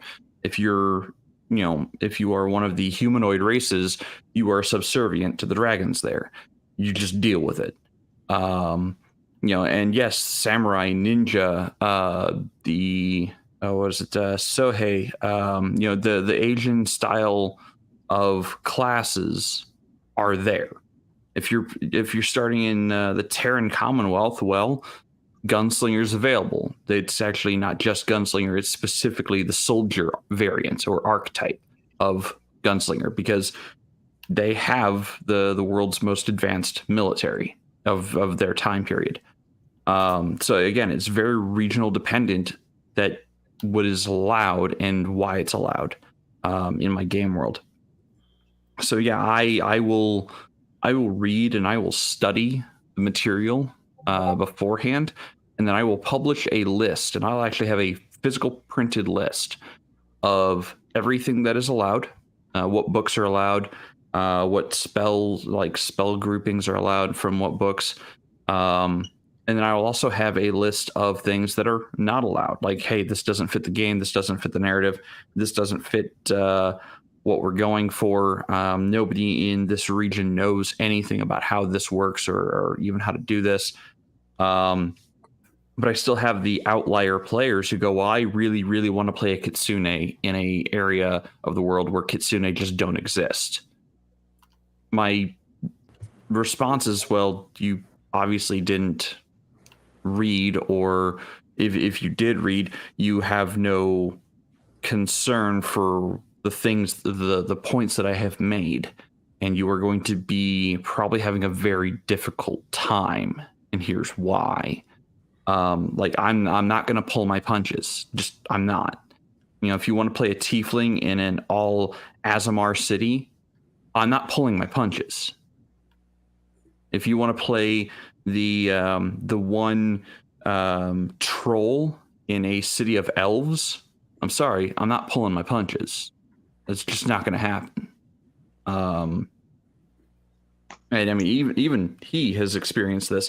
Certain races that are very antagonistic towards other races, like I will go to it.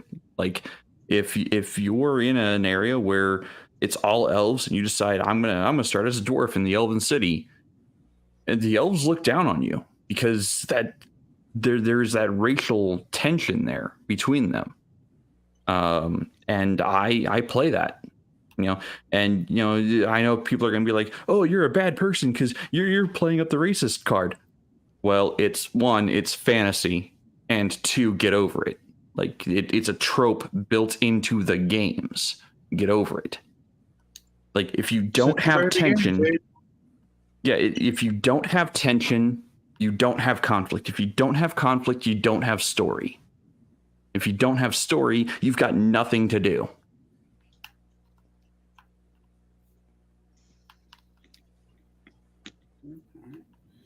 All right, and Shadow, since you don't know what the question is, I'll ask you. Okay. Actually, I do know the question. Okay. And despite what you might think, Splat books started way back before 3rd edition. I have them all. And essential there's guide. a reason why. There's a reason why I have them is if somebody, and this, mind you, this happened close to 50 times. That's why I have 50 books behind me. If I don't own the book, you don't get to play it. Jaide is way too nice. Back in the old days, we had this thing called DM bribes. Probably never heard of it, but no, I know it was a big thing. Go up a level. Well, not necessarily. It was, you don't know what you're getting for the bribe. Otherwise, it's really a bribe. You know what I mean? I'll take it into consideration that you bribed me when I make some sort of horrific, decision, possibly, fixing that. But if I don't have the book, Jaide, you're far too nice. Letting me borrow the book. Okay, I read it. No, I don't like it. So no. Wait a minute. You gave me the book? I might be a little bit more inclined to read it because it's now my book. You know what I mean? I didn't take scanned copies of it. Well, you got to remember back in the day when the splat books came out, getting a photocopy was not easy. There was no such thing as Kinkos. Just pen and You paper. could find a photocopy machine in your local grocery store, but it was like a quarter a page. A photocopied copy of a book would cost you close to 3 times the price of the original. Why freaking bother? But I've got to have the book to not just read it once. I need to have it, handy, because back in the day, my players would call me on the phone. I can think of this one guy who he actually passed away at the ripe old age of 32, who would call me literally every day. Even when he went off to college in San Francisco, he would call me, which was the equivalent of long distance, every single day, sometimes 10 times a day, with questions like, well, hey, I don't have the book. I don't know. I started getting books thanks to him and a couple other players. And, there are things in some of those books that are, incredibly overpowered. But you know what? I can pretty much run with anything. I've told people, bring me your first level god. Sure, we'll play. I can handle any situation. It's, there's no such thing as overpowered. If you bring, especially like if you played Palladium, Rifts is a great example. You've got characters that are both first level, both earning the same kind of experience points, but the power level is like, you're an ant, I'm a dragon. I look at you, you're dead. But they're both first level in the same game. What do you bring to the table? The dragon might not have certain skills. Well, that city rat, he's got the stuff that you need, some of the skills that you're going to need to make your party complete. So, I'll work with it. And one thing I always noticed about the splat books is you had to read the whole book. In context, that character or that thing made sense in the context of the entire book. The whole book was written, often by completely different people that wrote the other parts of the game. And if you go in there and you read the whole book and you go and take it as a whole, work, not just, bits and pieces you like. Well, that thing that you thought was really cool. Well, in it is its foil. There's, the thing that will counter it also in that book. Oh, but you didn't tell the DM. You just showed him this one character. Like, well, yeah, that sounds pretty, OP. Oh, but, read 8 more pages past that, and you find out, oh, well, that's how they dealt with it and balanced it out. So read the whole splat book, and, if you like it, use it. If you don't, sorry, guys, it's just not in the cards for you this time. Like Bruce said, I like to put things in my world that are not right next to each other. You're not going to go into every town and find tieflings or whatever. They're going to be over here, if at all. And if they're not on my planet, I'm not going to just suddenly make a town appear so that you can run this character. You may leave. You may leave the game after, 6 months, a year. And I built this whole town and village and kingdom, and I built it for you just so you could play your freaking character. No, my world's already done. This is what's there. Find something. If not, well, maybe you'll get to be in the next game or some other game. It's not my responsibility to make sure campaign rolled in a party of paladins. Pardon? We took this campaign rolled in a party of paladins, and once the DM made the announcement, I made a whole town of tieflings just for you and your stupid wish. The next time we adjourned for play, everybody had their paladin character, and we decided to go to this town and fix it. Now there was a town there with a ruined set of foundations and lots of blackened rock, but now we have a little bit of history, and there's a marauding band of paladins out there. Have fun. I'm sorry. They're all gnomes. That just sounds. No. You just bummed me out because I wanted to be in a game of nothing but paladins. No. Okay, it's all nothing but the whole thing is they're gnome paladins with corgi mounts. I would play a paladin. I would play that paladin. Be well, Squirrel Hermit. Thank you, sir. All right. See you tomorrow, Squirrel. Last question of the night. Last question of the night until so we can do our wrapped up and everybody can tell each other their wonderful plans for this weekend. Will you intentionally ask somebody who you know is a rule lawyer into your campaign on purpose? I'll start with Kai because Kai this is Jeopardy and he pounced the button first. Yes. Okay. I mean, because deep that's down, it. You just said yes. Yes, you're right. Yeah. What is yes for 1,000, please?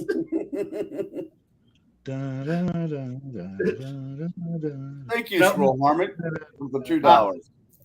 Fast. I expansion upon that real quick is simply my rules lawyers tend to be the most mathematically accomplished individuals. So therefore, when I throw an advanced concept, they'll research it and then write down detailed notes and then I keep a ledger and a budget.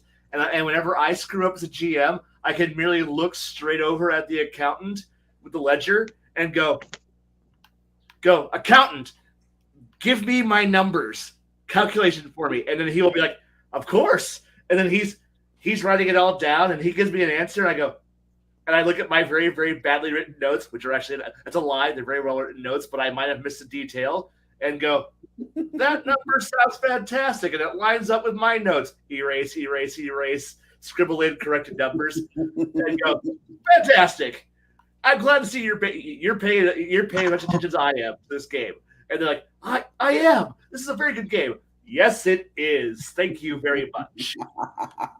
And then I close my ledger, and he closes his ledger, and then I don't open mine back up, and he keeps his open all day, all session long. And then I just periodically go, what did I say about 3 months ago? Could you tell me who was that NPC that you encountered? Oh, this person. Thank you. I need people like it's just a strange quick of fate that most rules layers are also the best note takers in history. When I'm playing, I am a great note taker, but man, when I'm GMing, I hunt for these guys because when I go, I need someone to figure out the logistics train for this entire mercenary unit, and they will go to town, and then in 2 to 3 days, I will have a PowerPoint presentation done up for me that will explain everything in detail with contracts that everyone will sign. So that way, I'm like, you are my favorite person in the world, for I require no brain power anymore to do my games. You do the work for me, and all I do is go, I made this, and right off into the sunset. So... Fair enough. With that being said, Kai, this is Jade. Jade, this is Kai. He takes good notes. He works cheaply. Pete's compliment every so often. Real cheap labor. He is Irish. So, anyways, wow. Hey, I can make that joke. I'm Irish too. All right, well, pull out my shillelagh and whoop you about your head and arse. Anyways, all right, since I'm already down in that section, Jay, do you typically go slumming? Is that what you're saying? What? You gonna go slumming? No, cream rises to the top, and it just happens to be me, Bruce, and Baron. Anyways, back to the question at hand, because I'm gonna hear that, guys? Here we go. Fix that, Nary. Thank you, Bruce. Oh, no. I feel special. Not just because I'm wearing a helmet. I'm not touching that. Anyways, because your helmet's probably sticky. I'm getting tired. Damn, Travis. What do you say? He has in the chat. He's like, the Irish are gay. I'll show you gay. Jay. Bend over. I've been waiting a long time to say that. Yeah, dude, I was trying to drink, man. I almost Spit take all over the freaking place. Oh, you don't know how long You would have I've owed me a been waiting freaking for that tablet. setup. You That's don't- okay. At least I didn't say squeal like a pig. You don't Damn. understand. This ain't deliverance. Thank you, Travis. You have no idea. Jade, do you intentionally look for rule lawyers in your campaign or not? Not intentionally. So the opposite of our dear Saint Kai. I look for players. I don't look intentionally for a specific player. I look for players. Okay. If they Alright, happen to be players. rules lawyers, okay, sure. If they happen to be problem players, well, I may stop calling them back. Like if they're going to try to dictate to me the way the game is played, I am very unlikely to call them back.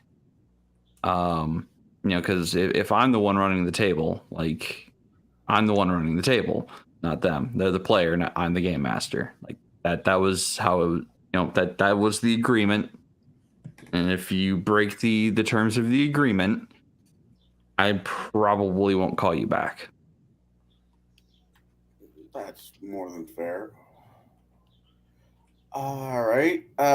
Shadow, when putting your dream team together to sit at your table, do you look for a rule lawyer or do you look for, whoever decides to come fill the spot? I look for people I can tolerate. And what I mean by that is people I would want in my life as friends. I know Jade's got that tier list, but if I can't hang out with you doing something other than gaming, if I think we're not going to get along outside the gaming table, we're not going to hang out.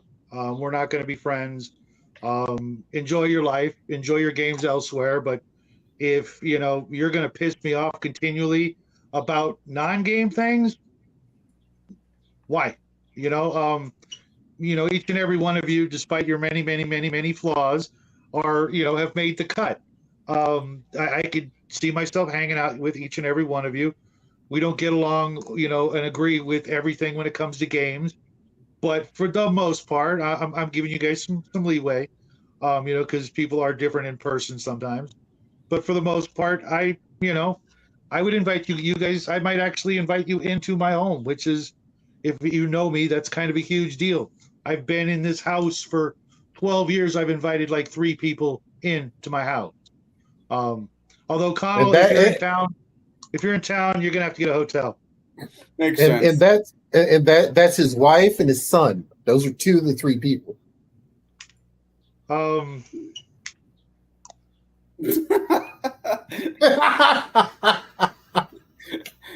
That leads to the next question. Is the You guys have met my son, so take that for what it's worth. He's a fucking amazing kid.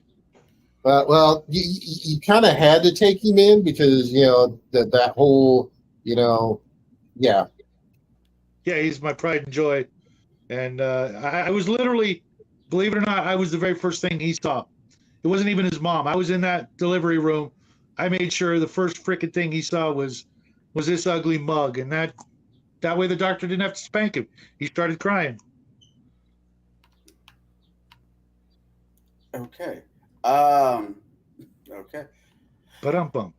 What about you, Bruce? Do you intentionally look for rule lawyers for your campaign?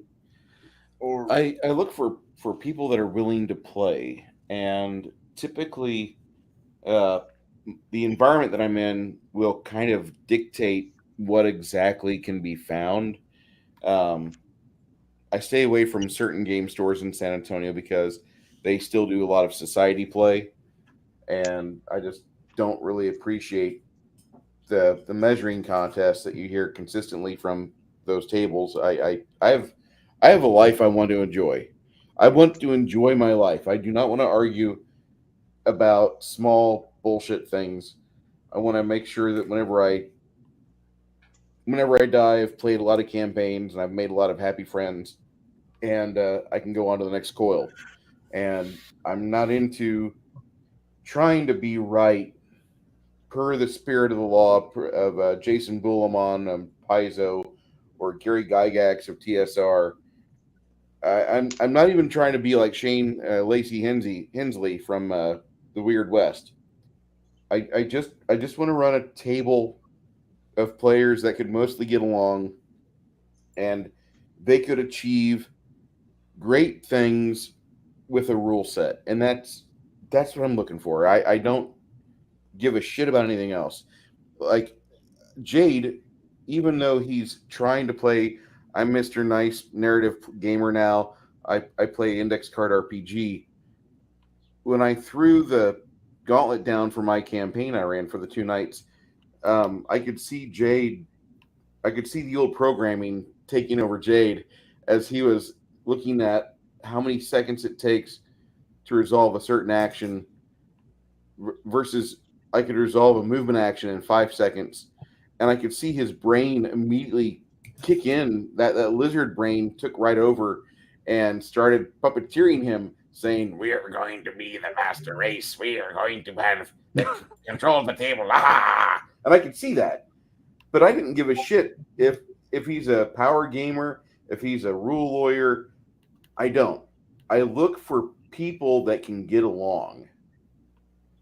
There are certain people that they don't play well with Chris, and there's certain people that do play well with Chris. When I have Chris at a table, I kind of have to have the latter group that plays well, or the group that plays well with Chris there. When I have my other group in my head together, I can have this eclectic mix of individuals that should be able to get along for about 6 to 10 sessions. And that'll be what I'm looking for. I want to have a group that plays well together. I would prefer them to take their ire out on me rather than beat each other's throats. That's just what I want. And Nerdy Ogre, discussing non-game things at the game table, what do you want to know about?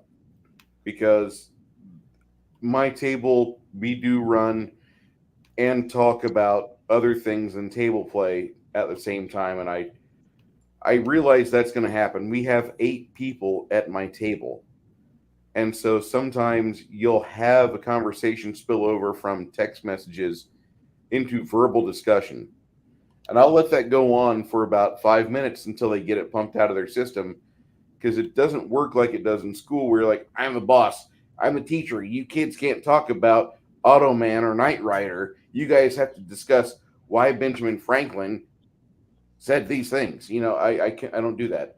Go ahead, get out your system. I know you guys just watched the brand new Picard season 3 bullshit. Vomit it out. You have 10 minutes. Go. And then we run for 9 or 10 hours. I'm going to take my time back. That's just how that works. For every second you spend not discussing my game and what's going on at the table, I just kind of draw the game out that much longer. It might be a 12-hour game this weekend. And 11 and a half of it will be nothing but combat. Exactly. And the thing is that I don't mind if my players are nerds or are power gamers or mathematicians. I don't worry about that. That's not something I'm concerned about. I'm concerned about the fact that they harmonize well together. They work well with each other. They're constructive. They build off each other. They have an idea of how they can achieve their goals. And if I specialize with this type of character class, I want to have another person in the group that has this type of character class, and we can synergize. I want that. And I'm not saying I want an optimized game table like a society play. I do want a table, though, that understands, like, if you have a wizard that's an evoker, he has a friend that's a cleric that has a bunch of basic spells that can augment the environment and completely wreck people within the same round of combat because, well, everybody on the opposing team just got hit by 50 gallons of water thanks to create water spell. Cool. I'm going to use chain lightning now on that group of bad guys over there, and we should get some extra damage there. So I think I think I want a group that gets along with each other. All right. Baron, same question. Oh, I've had power gamers at my table. I mean, I'm going to admit it. I actually ran a game where I made sure that they couldn't power game. And they had the time of their life. They played second string heroes, basically. So instead of rolling, the 4d6 drop the lowest, nope, 3d6 is a leg. Period. Assign is as wanted. Because you know what? Y'all are going to be average. And they actually had a lot more fun. They were the ones that, old Farmer Wilson's got some dire rats eating his crops. These are the people that get called to go help Farmer Wilson get rid of those rats. Old Betsy, the miller's cow, for some ungodly reason, climbed a tree. They're the ones that have to go get that cow out of that tree. Is it part husky? Maybe. Yeah. Now, it is now. When you have a group of kids that are crying because they lost their beloved pet, Fluffy. Poor Fluffy.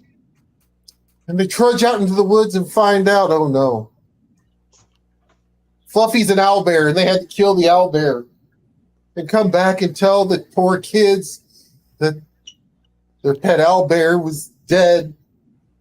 You don't know what happened, but all you found was the collar. Those are the people that get sent out there to take care of that. Gotcha. Kind of morbid as hell, So- but I gotcha. Hey, All right. Baron, dude. did you ever play in my insurance game? No, I did not get in on your Ponzi scheme. The insurance game I'm referring to is that there was a group of delvers in Tolus, and if characters died and they belonged, Oh yeah, we had that. They Yeah, paid we had $5,000. They paid $5,000 or $5,000 plus another fee to go and get them and bring all their stuff back to town and get them rezzed. And so they were known as an insurance policy. Yeah, we had the insurance policy. We didn't play as the insurance policy. Okay. All right. Well, I did that's that all for a great. couple seconds. That is the last of the questions I had for tonight because I didn't know I was going to be the MC. Thank you for letting me be the MC, Bruce, and I will do whenever you want me to.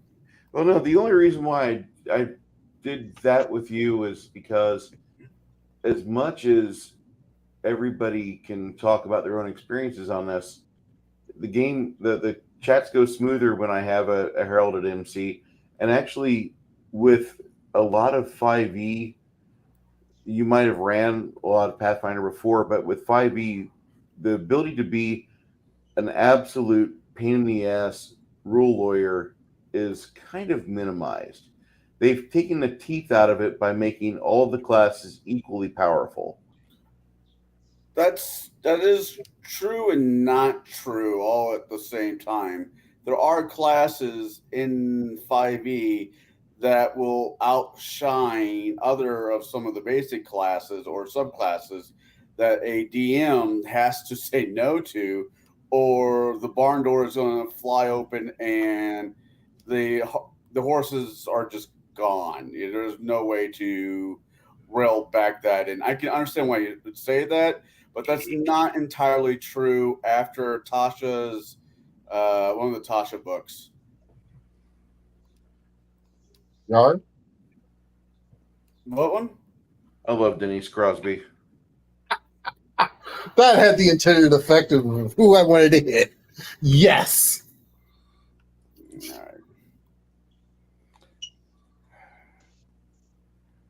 All right. See, my favorite thing to ever do to I'm going to kind of go off here is I actually had some people who insisted every time they went into, they had to find the supply store in order to restock, even if they didn't do anything. They had to go, even if it was like a day. Oh, we gotta go restock our supplies because we ate 2 rations. Oh God. So they walk in, they see this beautiful storefront. On the top, the sign says supplies. They walk in, the shelves are bare. They look around, they say hello. All of a sudden, this small Asian man jumps out and goes, supplies, 5 gold. Ooh.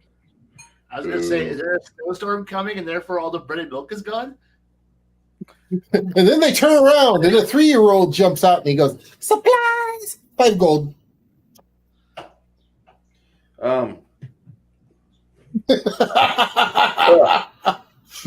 Okay, I have to do this.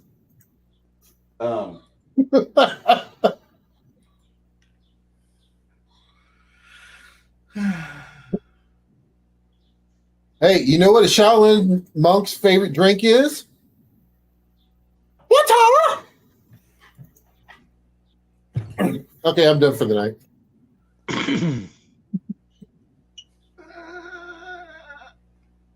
Baron, no more dad Yes. jokes, or we're sending you to the lust pits of the iron cages, okay? Yeah, Oh. that's all, folks. All right, good night, everybody. Get the fuck out. All right. Been 2 hours. Shadow, what do you have coming up here? You have any specific crafting videos that you're working on? No, the little guy's been, I've been so busy with, school, JROTC, fencing, chess club, and just trying to be a teenager. I'm lucky to get the Monday and Tuesday videos out of him, and then Connell's show. I'm kind of doing, a bunch of stuff on my own. Right now, I'm doing a series. I'm working on a series about eBay. If you guys are looking for books, looking for games, looking for miniatures, check out that show that I will be doing at least once a week. I don't want to push it all into one episode and give away all my secrets, but I've been doing eBay since like the very first day eBay was a thing, and I've learned a lot about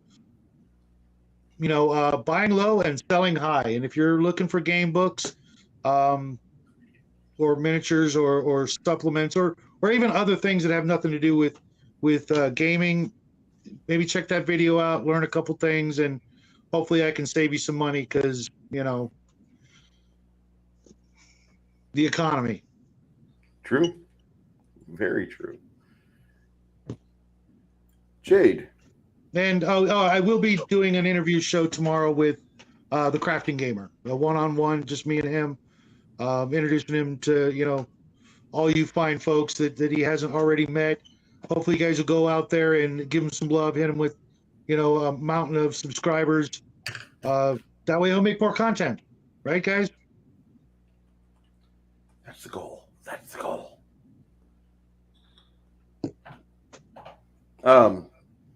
What time is the Crafting Gamer going to be on your channel? Do you know? I believe we scheduled it for 12 o'clock my time, 12 o'clock avocado time, California time for those of you guys unfamiliar with the term. But just hanging out for an hour, getting to know him a little better, and I've been watching his channel. I like what I see. I like what I see, and I think he can be one of our tribe. He's going to be gaming. He's going to be dungeon mastering for us in the future, right? Yes, sir. All right. See. Okay. Jade? So I mostly plan the Gatekeepers content. If you're not already subscribed to myself, Shadow, or Connell, please consider doing so because that's where Gatekeepers happens at. But Gatekeepers next week will be happening on my channel. We're going to be discussing how to find new players for your table, or if you're on digital tables, where to go to find some players there.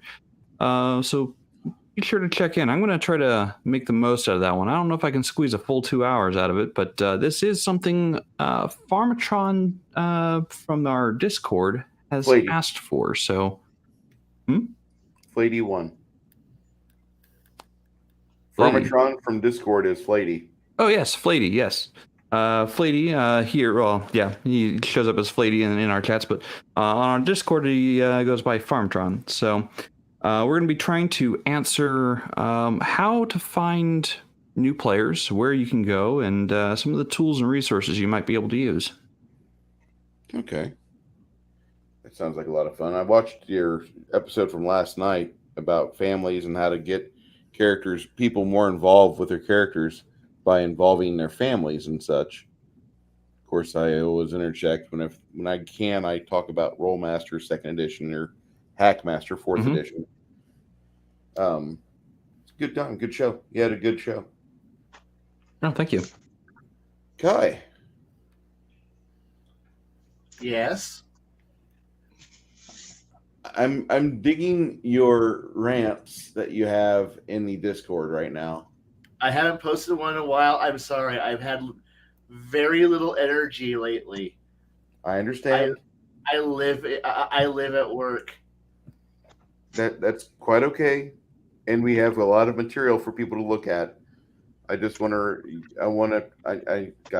sounds terrible. I want to use you to drive people to the Discord so they can read your funny rantings and ramblings, because a lot of it's funny as hell.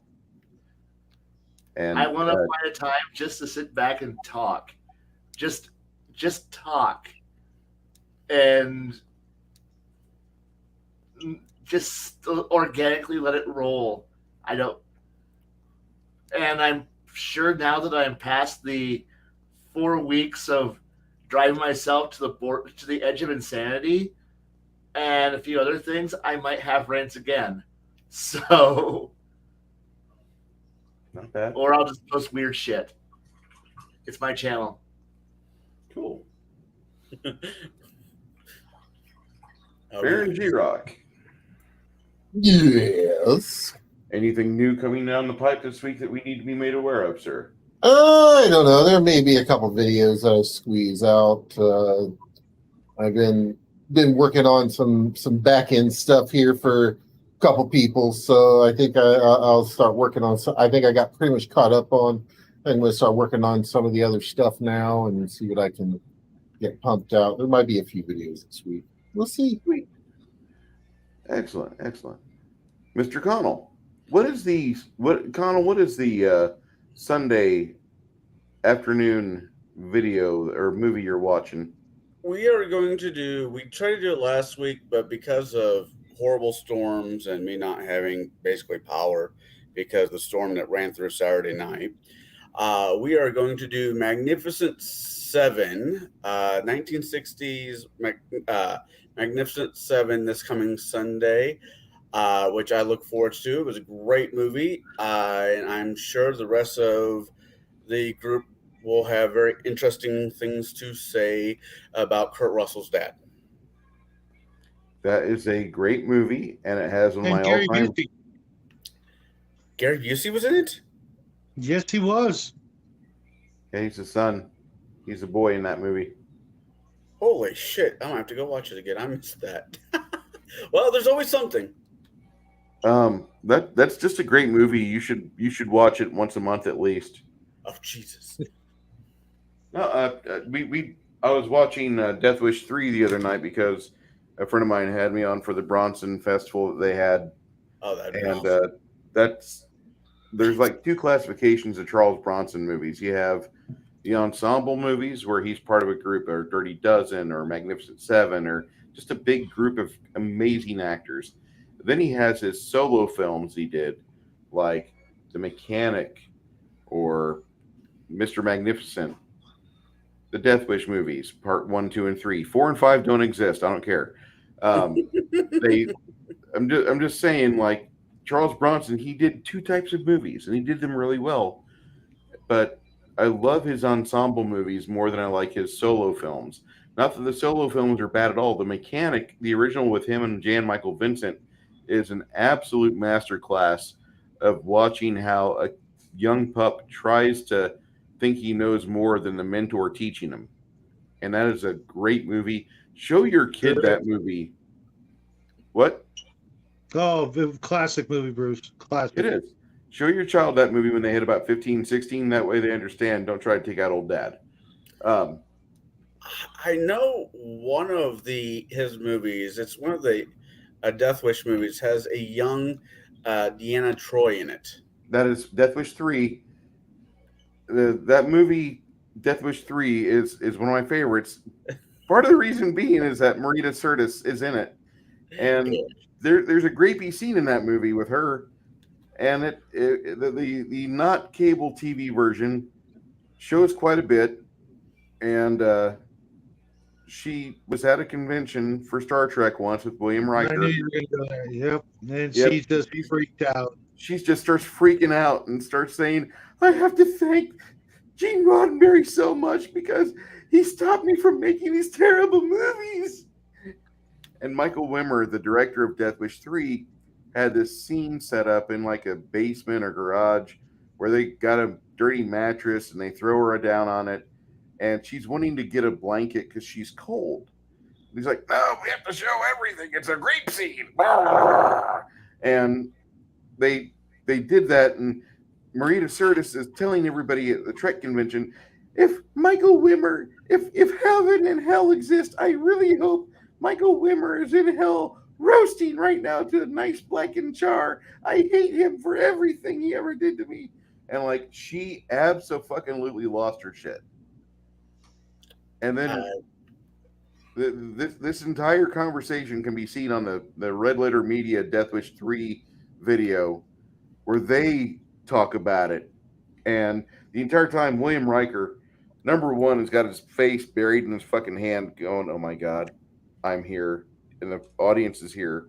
And we're all hearing Marina say this, spill this out. This is not good. 10 minutes that nobody will ever get back.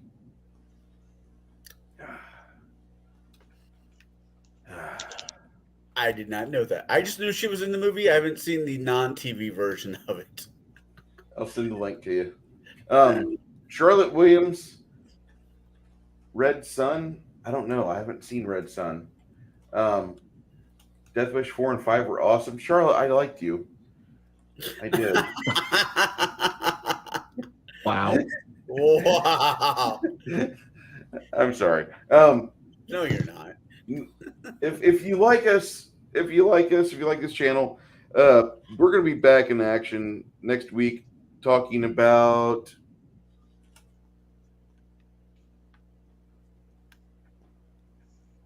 Shadow running his game here soon. I think it's actually Shadow's game next week, unless we're not ready. Are we He's ready got to go? characters According made to up? Gilded. Are we ready to go for Traveler next week, Shadow? Only if we get characters done between now and then. Looking forward It's to just a doing it matter of on scheduling. Sunday. I'll send you messages on Sunday until you're able to answer me back. Okay, well, Takes about an hour. Sunday is My the- character's done. yeah. It basically about an hour per player, just so I can, clue you into the mechanics if you don't know how it plays already. We will be playing Traveler and going by the Mongoose 2nd edition version, just because I like some of the newer mechanics. It's essentially, I know people will argue, how different it is, but to me it really isn't that much different than classic Traveler. But your mileage may vary. I've heard thematically it works pretty well. Yeah, the mechanics are a little different here and there. There's some the skills were cleaned up, and instead of having a different game mechanic for each skill, it's all kind of the same shit. But making a character is pretty much the same freaking process as it's always been. Okay. Just need Like I 2d6 said, and you'll be ready to go. Theater of the mind, and hope you guys enjoy it. I don't have a problem with Theater of the Mind. I mean, for certain games, I prefer that. For Star Wars D6, for example. But be more than happy. Yeah, I'll pester you Sunday, and we'll get this taken care of. Yeah, Sunday's a rough day. I've got Connell's video, and I've also got I'm in a game with Rick from 28mm RPG playing I Traveler. know he runs a really good Traveler show. Yep. Hopefully, you know, It's so you guys will late like in the this. night, though. What? It's so late in the night for people. I would love to like watch it or be part of it, but I have this job that I'm dying from. I know. It's a little late even for me, only because when it's over, my son's already gone to bed usually because it's a school night. And if it runs late, then I'm like, oh shit, I didn't even get to say goodnight to my boy. So yeah, I get it. A little earlier would be nice, but I think he's trying to be nice because Fritz from DM's Alcove has a live gameplay the same night right before that, and he wants to make sure that he's not stepping on anybody's toes, which is, you know. What the hell was that, Jade? Oh, that's the dice tray. I'm just getting it warmed up for next week. All right, cool. Hey, that's a good roll. That's a solid roll. All right, so next week we're That's- going to be playing that's average. Traveler. All right. Anybody else have anything else they need to say before we shut this down for the night? Go smoke a cigar. Watch Bruce's game this coming Saturday. Yes, we are going to be playing Saturday. I am expecting a couple people to be absent, but they're putting their characters up available so others can run them because they do want the experience points. I know. All right. I have my own thoughts about that, but everybody that's here in the chat and everybody on the panel, I thank you very much for being here tonight with us on this 11th of May, 2023. Everyone, please have a great evening. God bless.